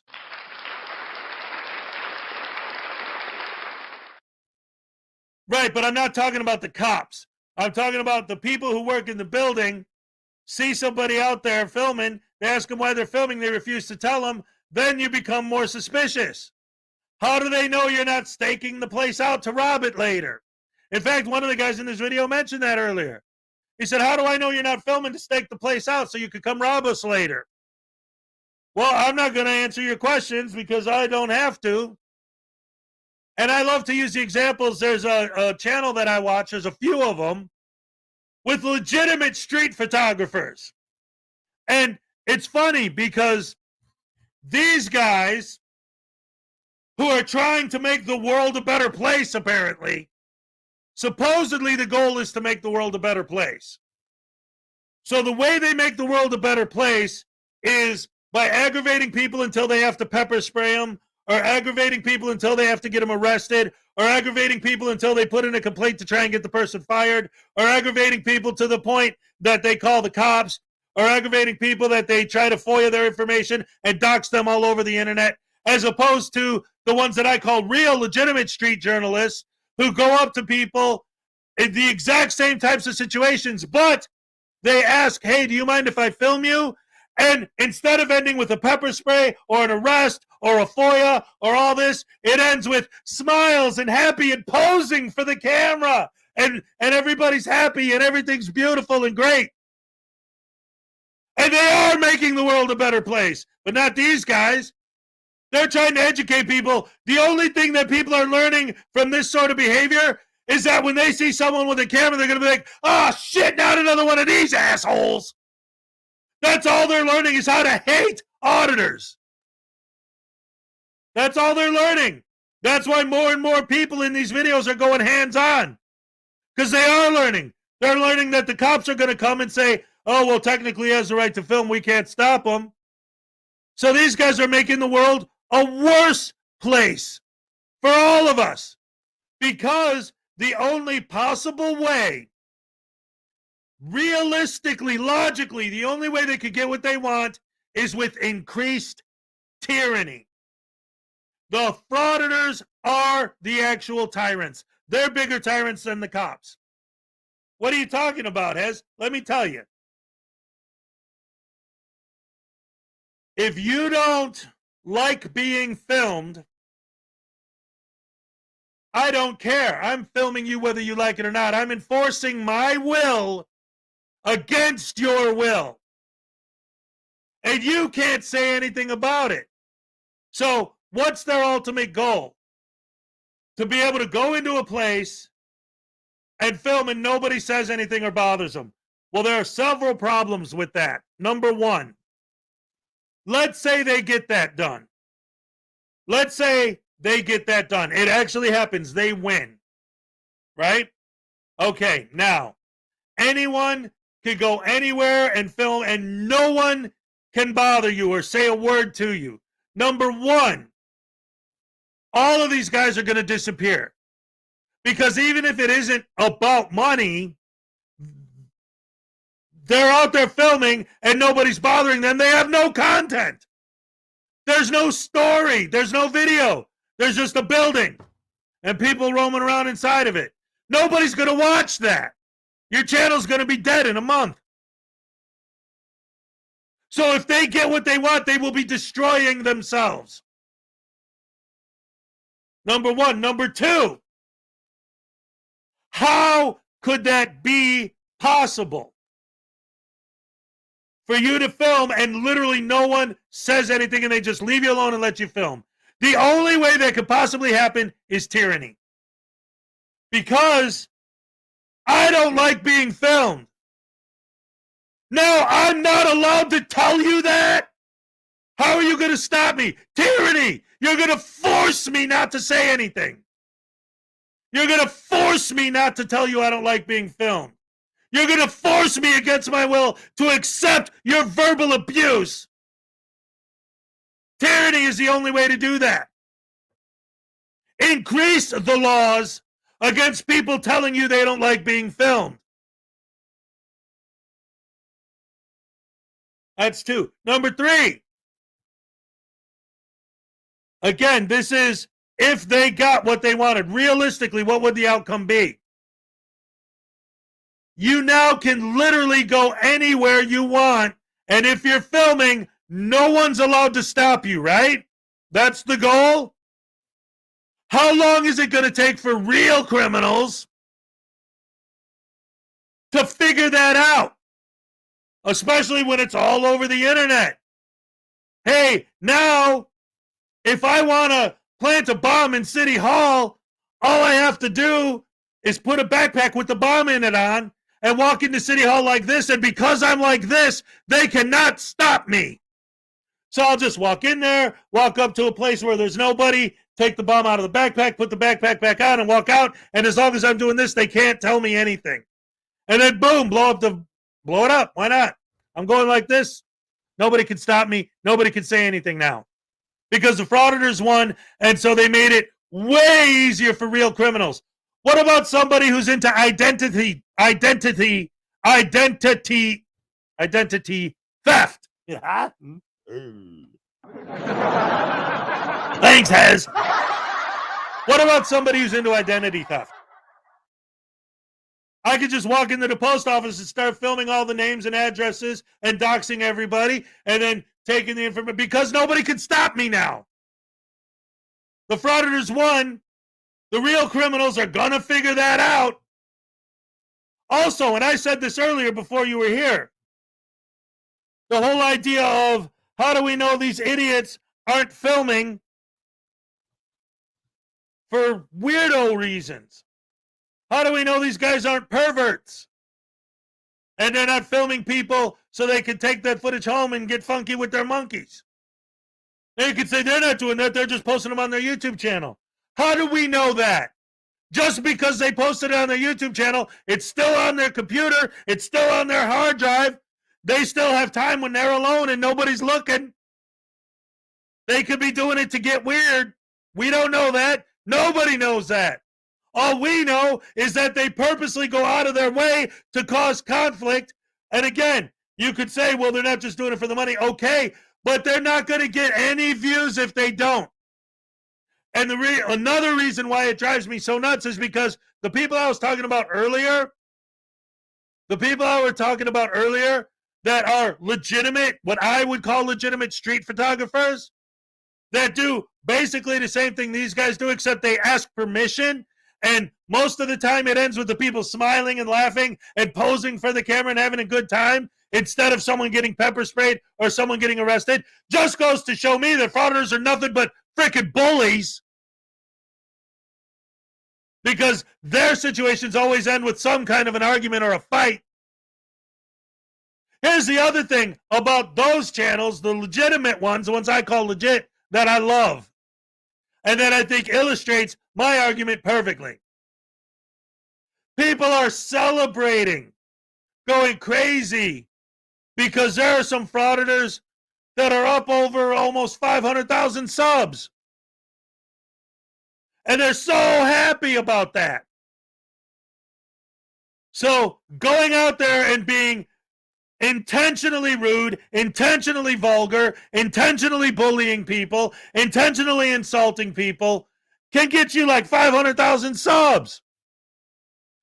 But going out there and nicely asking people if they mind being in your video and getting them to smile and pose for you and make happy videos, these people have 5 million subs, 2 million subs.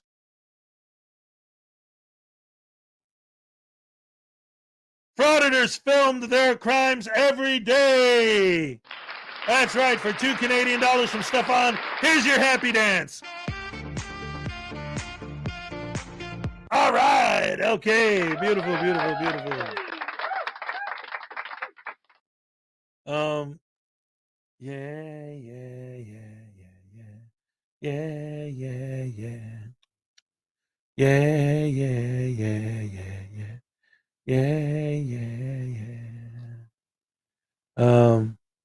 Wow.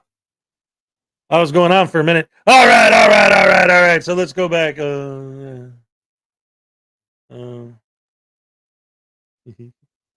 right, let's go back to it. Oh man. Again, you don't have the right to film me on my own property. As he walks up to a camera, what an idiot. Yeah. We ask you to stop filming our customers. You can ask, but I'm not going to. Keep your distance, please. That's fine.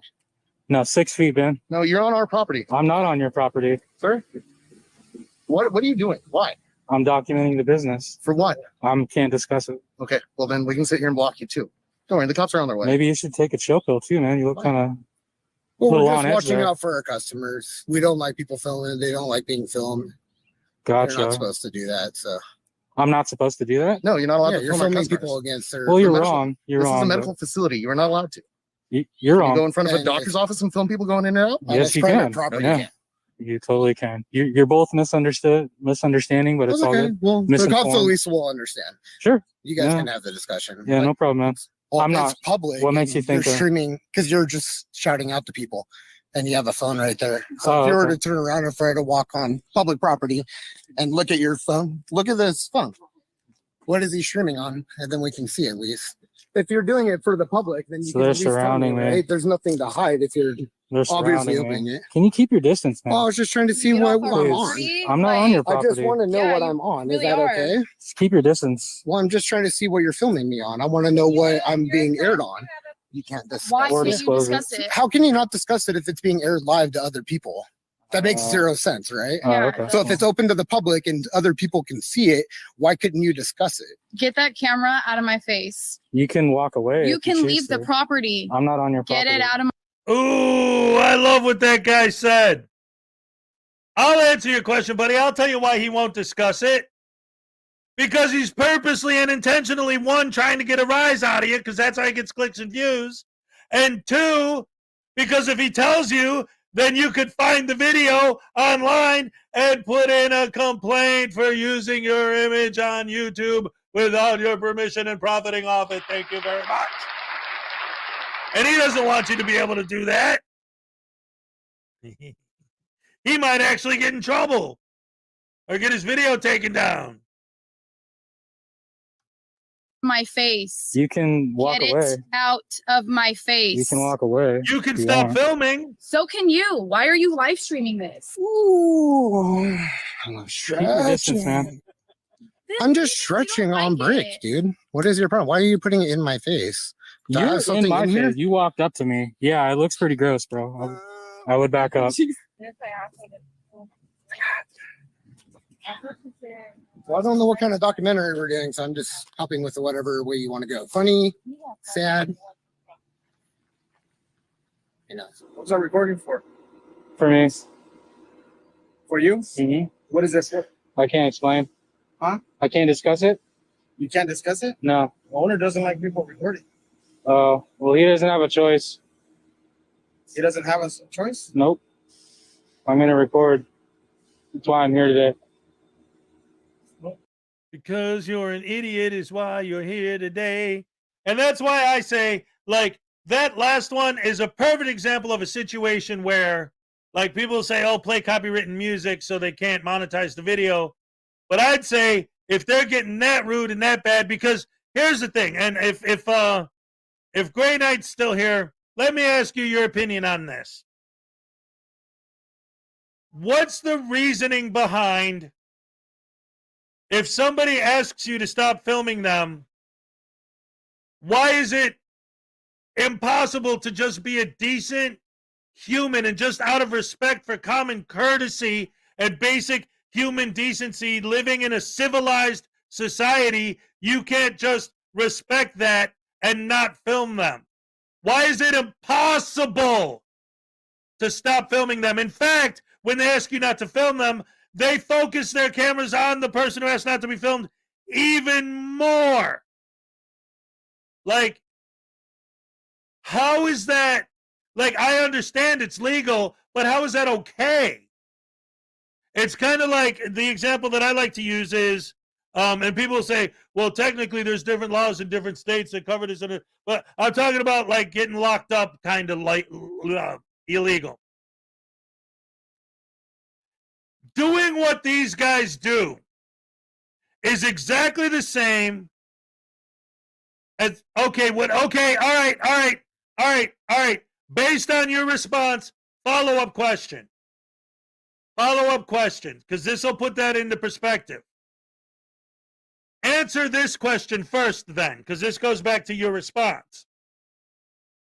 How is filming someone else's business minding your own business?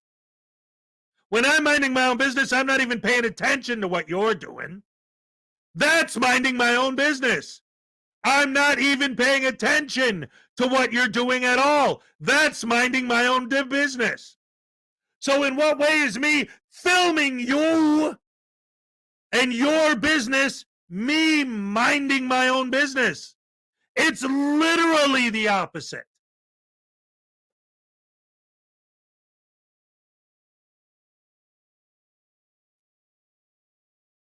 Why is it okay for me to impose extra legal demands on other people? Like filming them when they don't want to be filmed. Right. They're imposing their will to film against other people. Exactly. That's exactly what the frauditors are doing. They are demanding that you allow them to film you and post your footage and your face on their channel, whether you like it or not. They're the ones who are imposing their will because they're the one doing something. These people, they're not doing anything. They're the ones who are being filmed. The filming is happening to them.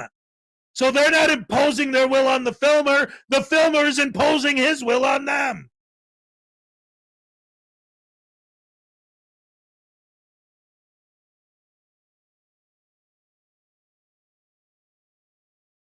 Then why can't you tell them that? Like I said, people who I say are legitimate street photographers will say, hey, I just came to take some pictures for my YouTube channel. Here's my channel. And they always show them their channel and what they do. Hey, you mind if I take pictures? And the people end up posing for them and smiling and being happy and having a good time. And there's no argument and no fights. And they get twice as many subs as these guys. They're exercising their rights too. But that doesn't cause a conflict, which again just goes to show that they are purposely going out of their way to cause a conflict. And Gray Knight, not literally because I'm not rich, I'll give you $50,000 if half of these idiots even know what the hell a photon is. They're not thinking that. Give me a frickin' break. I understand what you're saying, but there's no possible way that you're going to tell me that someone like Chris Against Tyranny, who's never heard the word ad hominem, knows what photons are. And that's why it's okay for him to film, because the photons are bouncing into his camera.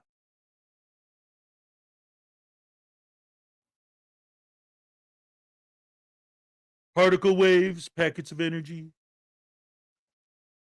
They wouldn't know what the hell you were talking about. Ask NC Tyrant Hunter what a photon is. He'll tell you to fuck off and die. Ask Silence Boy what a photon is. He'll call you a bitch. And depending on what race you are, he'll say something racist against you. Ask Casey Camera Boy what a photon is. He'll tell you to go suck a big fat one. Ask SGV News what a photon is. He'll say, oh, shaba bahala, oh, shit, oh, shit, oh, shala bahula bahala bahala, ala bala bachula. Ask Peter Libre Audits what a photon is. He'll say, fuck you. Ask Eli what a photon is. He'll say, N-word, my peeps, my peeps, my peeps, my peeps. Oh, shit, oh, shit, oh, shit, oh, shit, my peeps, you heard? Ask Easy Cameras on what a photon is. He'll punch you in the head. Ask Brooklyn Audits what a photon is. He'll probably steal whatever you got in your pockets. Ask Frickin' Media what a photon is. He'll tackle you to the ground and probably try to stomp your head into the cement. Ask Furry Potato what a photon is. You'll get pepper sprayed.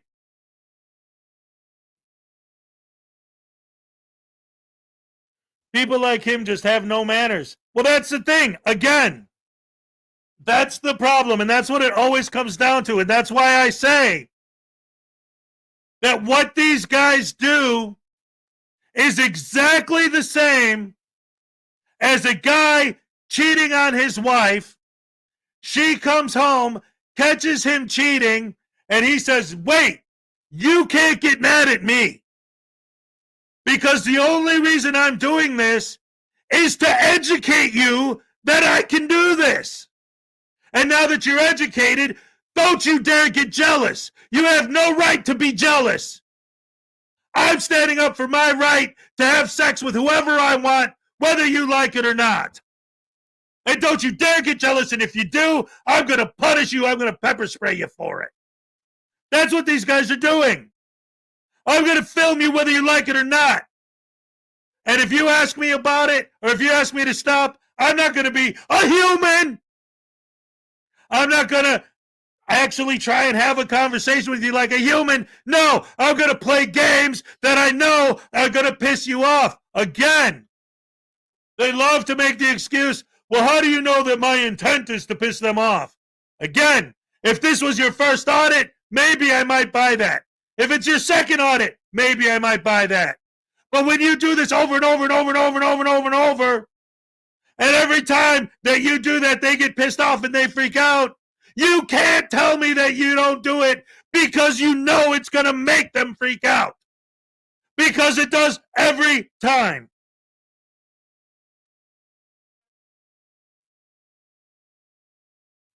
Instead of, wait, what did he say? Instead of ranting about speculative responses to 101 physics questions from auditors, you could answer my questions. Well, I have to go back through the chat to find them. Let's see, what do you got? Oh wait, you mean the question about the photons? Farting, what? Photon torpedoes, fire! Well, wait, let's see. Where's the see, there's so many comments. Now I have to scroll back and see which ones are you're talking about. You're not allowed to look at me. No. No. Nope. Nobody ever said that. Nobody ever said anything like that. What I'm saying is, did I give you your happy dance for that, Stefan, just in case? All right, thank you.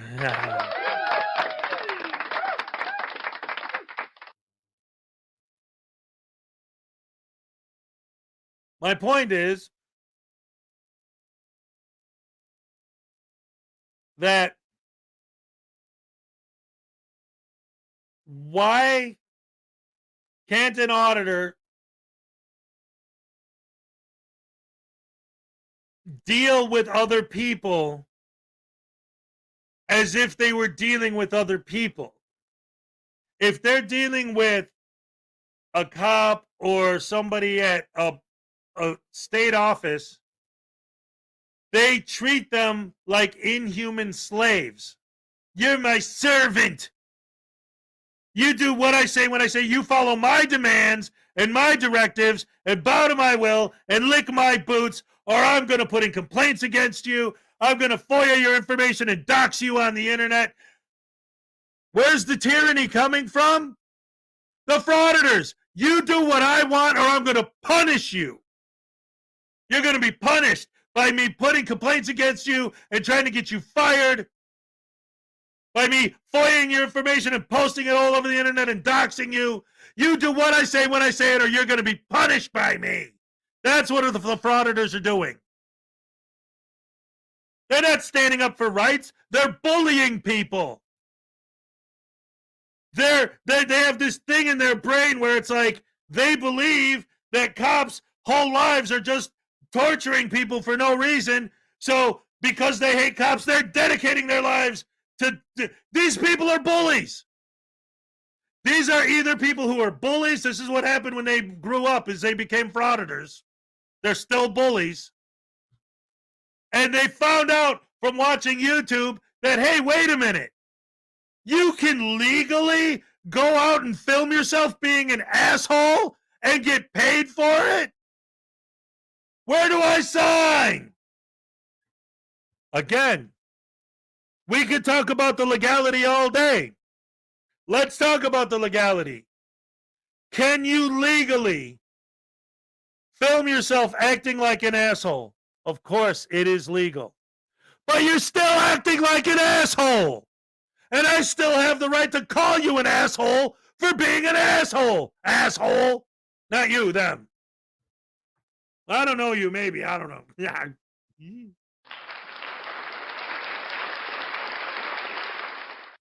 This is why I advocate, because people say play copyrighted music so they can't monetize the stream.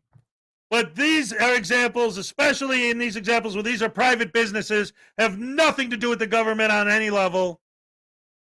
This is why I advocate for, especially if they're live streaming, pulling up porn on your phone and shoving it in front of their camera. Because the second YouTube sees that they're live streaming porn, they're done.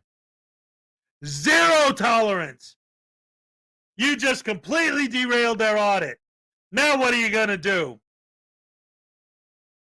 I'm in public. So am I. Yeah, but you shoved your camera in my... No, you shoved your camera in my face. I could twist it on you just like you could twist it on me. Yeah, but I'm in public. Well, so am I. But you ruined my stream. That's not my fault. I'm just standing here looking at my porn. Minding my own business. Well, you were shoving your porn in my face. Well, you were shoving your camera in my face. Same.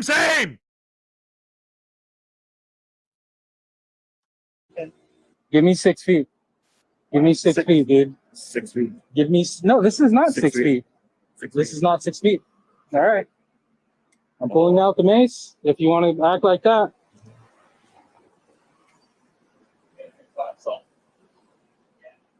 Now he went inside. Huh? I recorded you. I recorded you. Huh? Why?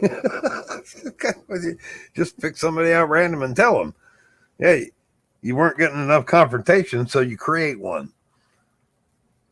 You know, come to think of it, the more they do this, the better. Because all they're doing is pissing off everybody.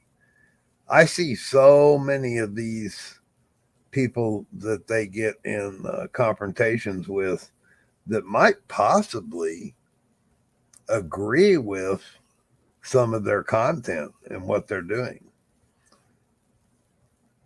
You ever think about that, guys? That they could possibly be subs or followers or members because they might believe in some of the content you guys do?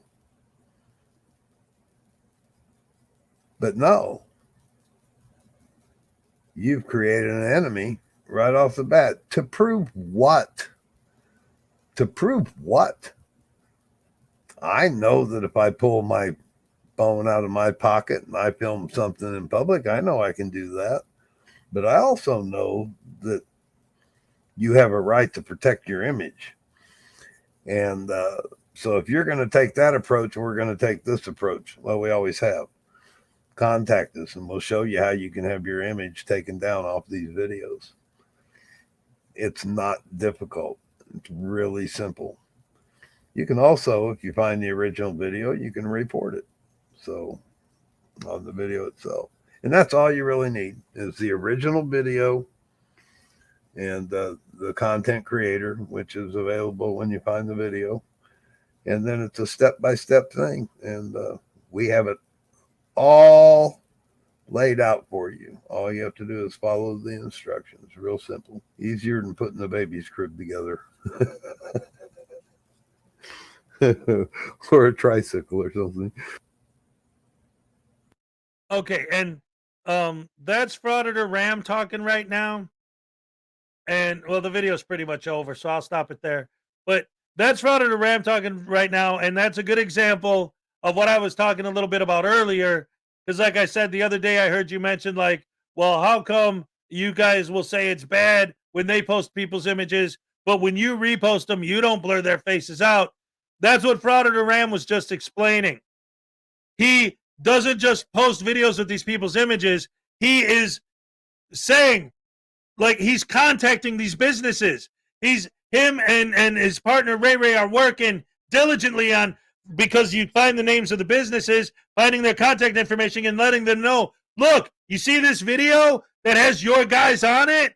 Well, here's the dude who posted it, and here's the process you have to go to if you choose to report to YouTube a violation of YouTube TOS by posting them without their permission, because that is a violation of TOS. Most people don't know that. Frauditors do, which is why they refuse to tell the people who they are, because then the people might find their image online and complain against the video.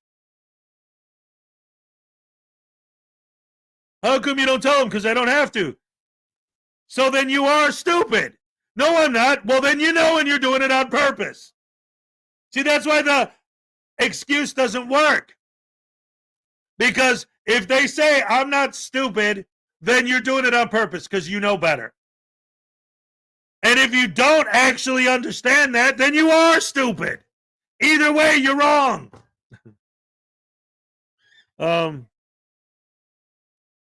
Anyway.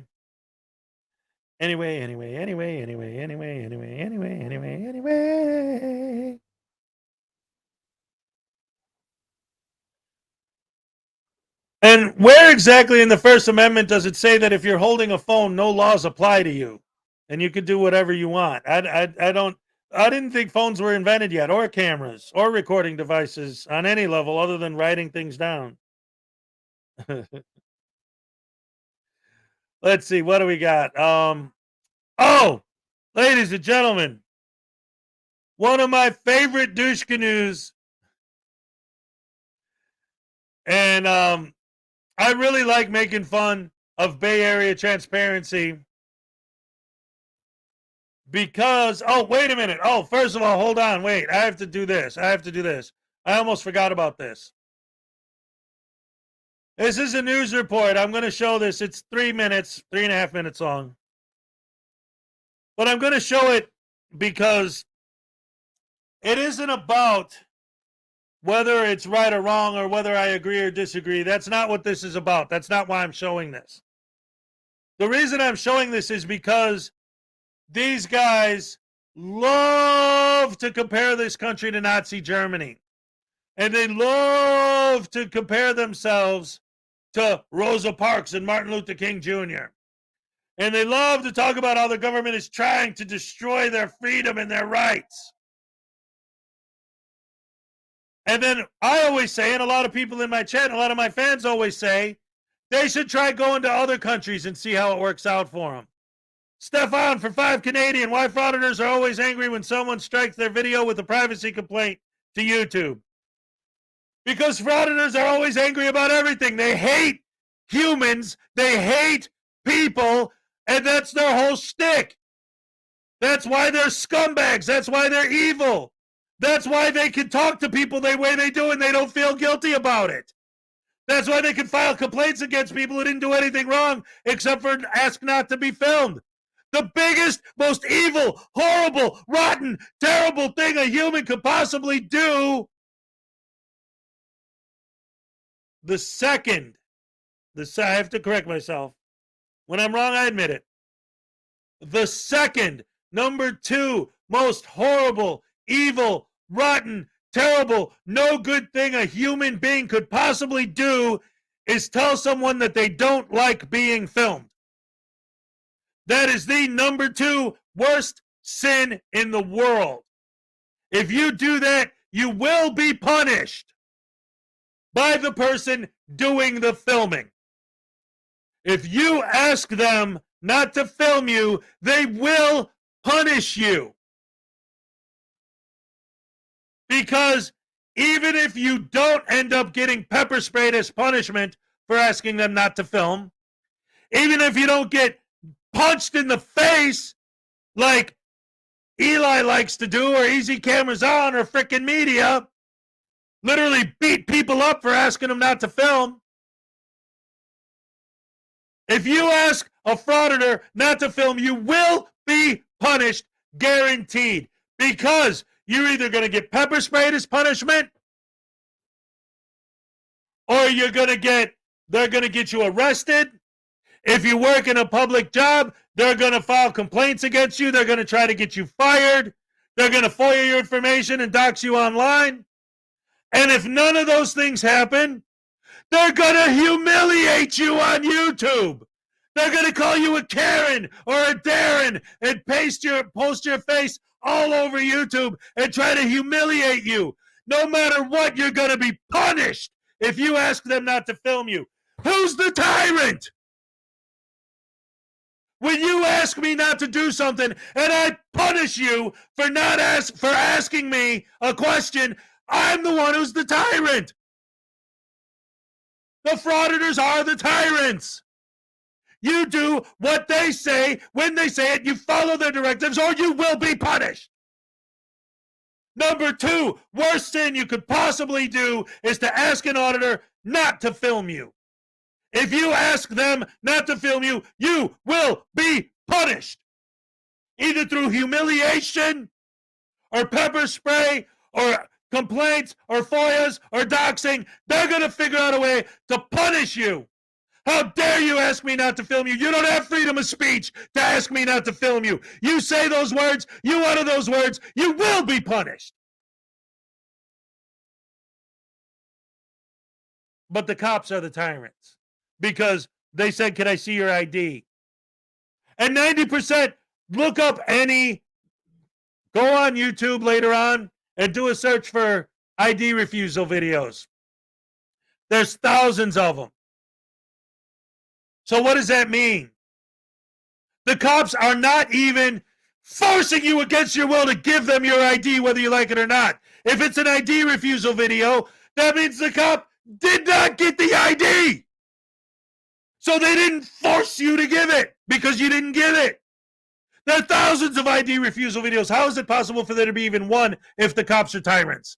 If they're tyrants and they ask you for ID, you're giving it. If they have to handcuff you to a post and beat you into a coma, they're getting it. But that's not what happens, is it? Not at all. Not even a little bit. That just doesn't happen. How many ID refusal videos are there? The cops aren't being tyrants, but the frauditors, if you ask them not to film you, you will be punished. The punishment will happen. Again, it doesn't have to be as intense as you getting pepper sprayed or getting fired or getting doxxed, although those are all possibilities. But even all the videos we just watched, every single one of them, they try to humiliate you on the internet with their webpage. The humiliation is your punishment for having the audacity to tell them you don't like being filmed. How dare you tell me you don't like being filmed? Now you're being punished. Who's the tyrant? The person who says, I don't like being filmed, or the person who punishes you for saying that?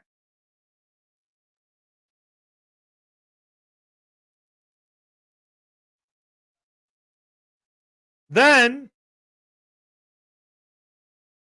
because I kept saying that's the number 2 worst sin you could commit. First, let me address this 5 Canadian from 70. Why frauditors are always angry when someone strikes their video or privacy complaint on YouTube. Here's your happy dance. All right, thank you, thank you. Oh, hey, great night. Great night. I told them to leave you alone unless you talk something crazy, and now you're making fun of people personally. I haven't been following the entire conversation. So maybe, I don't know. But let's watch that. Anyway, because that's the number 2 worst sin you could possibly commit. Well, what's number 1? I kept saying and stressing that was number 2. What's number 1? See if you guys could guess in the chat. Tell me what you think is the number 1 worst thing you could possibly do. The number 1 sin you could possibly commit with a frauditor.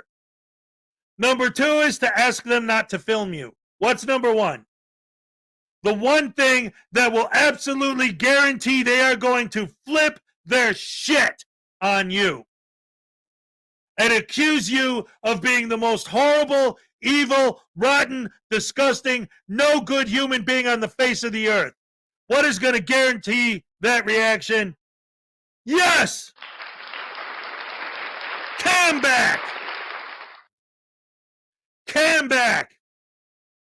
If they're exercising their right to film you, that's their right. If you're exercising your right to film them, oh my God, it's a Camback! Oh my God, it's a Karen! Oh my God, it's a Darren! He has the audacity to film me in public! How could he do such a horrible, rotten, no good, disgusting action? He's acting like a child! He's acting like a scumbag! Look at him filming me!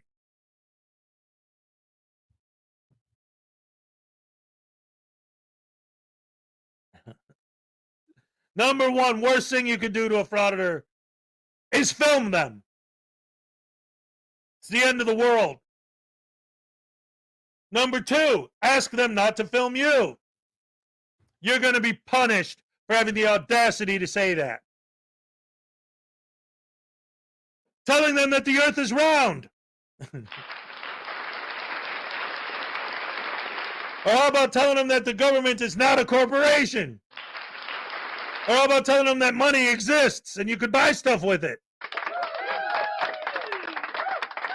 Or telling them that you need a license to drive?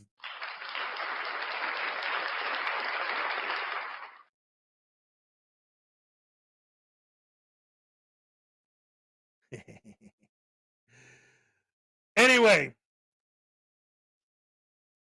So that's a lot of intro for a short 3-minute video, but again, here's the point. I'm going to reintroduce it because I went off on a tangent. Anyone who's new to the channel, my tangents are the whole damn point. My rants are what made me, that's my bread and butter right there. My rants and the voodoo doll and the dance and the dance, the dance. And the music and the singing. What? Damn crows.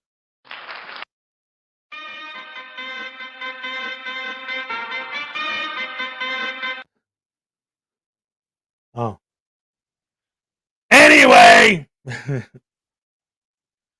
Oh, ladies and gentlemen, I tried to do something and it didn't work. Yeah, I know. Anyway, so here's what's going on.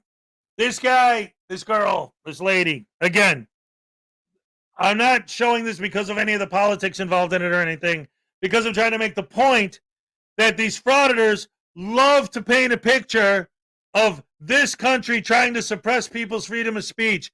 This country trying to do this. And we say, and they'll tell us, oh, we'll go to some other country. No. You should go to some other country. You should go to some other country and try frauditing there and see what happens.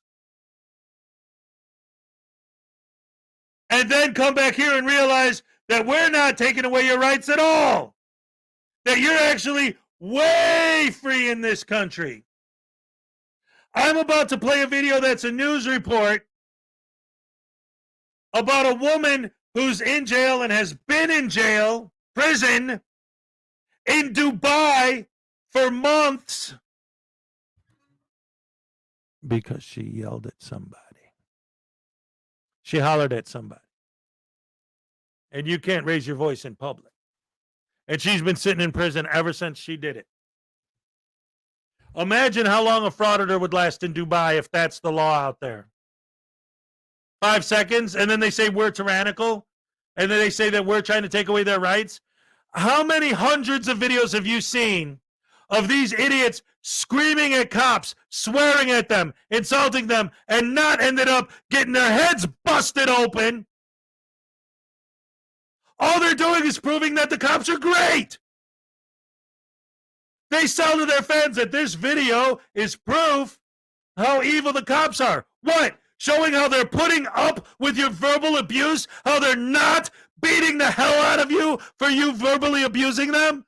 How is that proving that the cops are evil? Saying that they're more patient than a freaking saint. Saying how they allow you to scream at them and swear at them and insult them for half an hour and they don't do anything about it. That's showing how great they are. That's showing how patient they are. That's showing how non-tyrannical they are. Most of the videos these guys post to make the cops look bad are actually making the cops look great. Especially the ones where they get trespassed or arrested. Because the cops are doing their job. The public that the public servants are hired to serve, when the frauditor is removed, they are serving the public. The frauditor, the one individual with the camera, is not the public. The public is the public. The public doesn't want you to film them. The people who are hired to serve the public are serving the public by asking the frauditor to leave, by dragging the frauditor out of the building. So go to Dubai, audit there. Why? Because, like this news report we're about to watch, you scream at somebody in Dubai and you get locked up. Done. Now with the American social media influencer who's been stuck in Dubai for months after an altercation over a rental car, Eva Pilgrim. You have that story for us? Yeah. Good morning. This was supposed to be a fun trip to Dubai. It's turned into a nightmare. A Texas woman's life on hold, waiting to find out if and when she can leave. This morning, U.S. officials are helping the family, working to get her back home. Stuck abroad. So, I am here in Dubai about to test drive this truck. It's a Mercedes truck. And it's cute. It's my first time driving one. This is 29-year-old TikToker Tiara Young Allen, known for showing her travels as a trucker to her more than 180,000 followers. I was also told I might be the first female truck driver to ever drive a truck in Dubai. For 2 months, she has been waiting in Dubai, unable to leave after a dispute at a rental car agency following an accident while on vacation. The car allegedly impounded with her passport and credit cards inside. Alan then getting into an argument with an employee of the car rental company. He followed her out of the shop. She shouted back at him, stop, leave me alone. And then he decided to take a police complaint against her for shouting. Rhoda Sterling runs an organization that offers support to tourists trapped in the country. She says there was an argument over fees charged by the rental car agency, and that in the UAE, there are laws against shouting, name-calling, and profanity. So she's been a desperate situation, really. She didn't have the money that they were demanding. Dubai police telling the Associated Press they received a complaint from a car rental office accusing her of slandering and defaming an employee amidst a dispute over car rental fees, and that they released Allen pending the resolution of ongoing legal proceedings between her and the car rental office. If everything goes well, I might just start living and start my own company in Dubai. Let's see how it goes. She's not doing very well, I have to say. She's upset every day, and it's an extremely stressful situation, I suppose, just not knowing whether you're going to end up in one of these prisons. Sterling says for now, Allen's passport is being withheld from her and that authorities have banned her from traveling. ABC News confirming the State Department is aware and monitoring her case. The ability of the State Department is limited in many countries. Just because you ask the State Department to help doesn't mean that they'll be successful in getting you an early release. So the big question this morning is, will there be any charges? Under Emirati law, publicly insulting another person is punishable by up to 1 year in prison and a pretty hefty fine. As for her... Insulting a person is punishable up to 1 year in prison. In Dubai, insulting a person is punishable up to 1 year in prison. But our country is the one that's violating free speech by asking you nicely not to film me?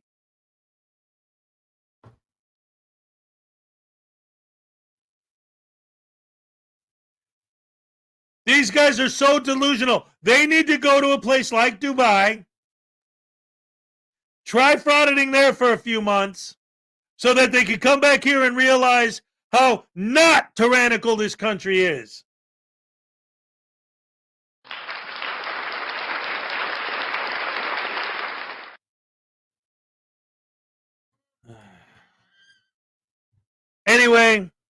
Anyway.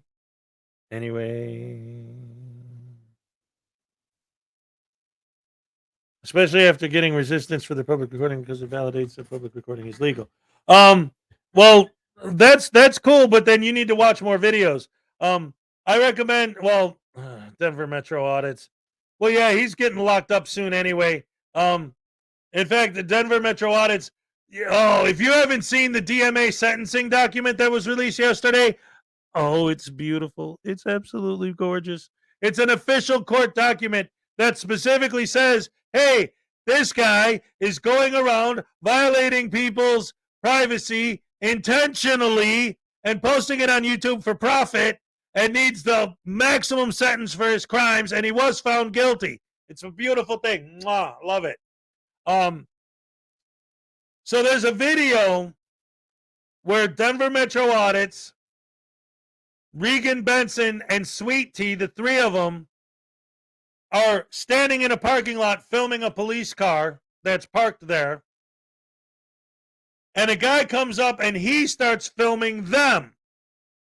And all three of them immediately completely lose their shit. You can't film us. What's wrong with you? What the hell is your problem? Why? And all three of them are going off, ganging up on him. Stop filming. Stop filming. You can't film us. Why are you filming us? You're acting like a child. You're acting like... And I've seen so many videos where somebody points a camera and, oh, look, it's a can back. Oh, look, it's a Karen that's can backing. Acting like a baby. Acting like a child. It's like, seriously? They're literally doing the same thing you're doing. Well, when you do it, it's your right. When they do it, they're just a can backer. Oh, they're just a Karen. Yeah, if the videos you've seen show that they like being cambacked, why do they use the word camback? Camback's an insult. Oh, look, it's a camback. When they do it, it's an audit. When you do it, it's a camback. So if you've ever heard that term before, then they weren't enjoying it. They weren't praising it.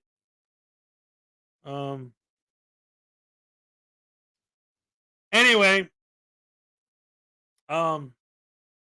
with that being said, we've been on here almost over 3.5 hours. That's good stuff, good stuff, good stuff. And so, that being the case, ladies and gentlemen, boys and girls, women and children of all ages, don't forget, please, that tomorrow, right here on this very channel, every Saturday, as a matter of fact, me and my co-host, Frauditor News Network, host a different guest every Saturday at 5 p.m. Eastern Standard Time. This week's guest, ladies and gentlemen, is the one and only Auditor Roundup. That's right. That's right. And then on August 5th, our guest is going to be the one and only, ladies and gentlemen, Dick Bag Patrol. Yeah, all right. August 19th, we're going to have Garth Nader, the original Mystery Soft Sit Theater. August 26th, the one and the only Frauditor Ram. September 2nd, ladies and gentlemen, on the Frauditor Follies YouTube Saturday Night Snafu, 5 p.m. Eastern Standard Time with me and my co-host, Frauditor News Network. We're going to be joined by our guest, Gummy Kruger. And then on September 9th, the one and only Underground News is going to be joining us. Yes, right here on this very channel. This channel right here. That's right. Don't miss the Saturday show every Saturday night, 5 p.m. Eastern Standard Time, with me, my co-host, Frauditor News Network, and a different guest every week. Thank you guys for joining me once again. I love you guys. You're the best fans in the world. Thank you again for all the support. And like I always say in the end, you know it's over when you see the Elvis gnome. And here we go. Oh ho ho. Yeah, yeah, yeah. I'm all shook up. All right.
Policeman. A policeman is a composite of what all men are, I guess, a mingling of saint and sinner, dust and deity. Culled statistics, wave the fan over stinkers, underscore instances of dishonesty and brutality because they are news. What that really means is that they are exceptional, they are unusual, they are not commonplace. Buried under the froth is the fact. And the fact is that less than 0.5% of policemen misfit that uniform. And that is a better average than you'd find among clergymen. What is a policeman? He of all men is at once the most needed and the most wanted, a strangely nameless creature who is sir to his face and pig or worse behind his back. He must be such a diplomat that he can settle differences between individuals so that each will think he won, but if a policeman is neat, he's conceited. If he's careless, he's a bum. If he's pleasant, he's a flirt. If he's not, he's a grouch. He must make instant decisions which would require months for a lawyer, but if he hurries, he's careless. If he's deliberate, he's lazy. He must be first to an accident, infallible with a diagnosis. He must be able to start breathing, stop bleeding, tie splints, and above all, be sure the victim goes home without a limp or expect to be sued. The police officer must know every gun, draw on the run, and hit where it doesn't hurt. He must be able to whip two men twice his size and half his age without damaging his uniform and without being brutal. If you hit him, he's a coward. If he hits you, he's a bully. A policeman must know everything and not tell. He must know where all of the sin is and not partake. The policeman from a single human hair must be able to describe the crime, the weapon, the criminal, and tell you where the criminal is hiding, but if he catches the criminal, he's lucky. If he doesn't, he's a dunce. If he gets promoted, he has political pull. If he doesn't, he's a dullard.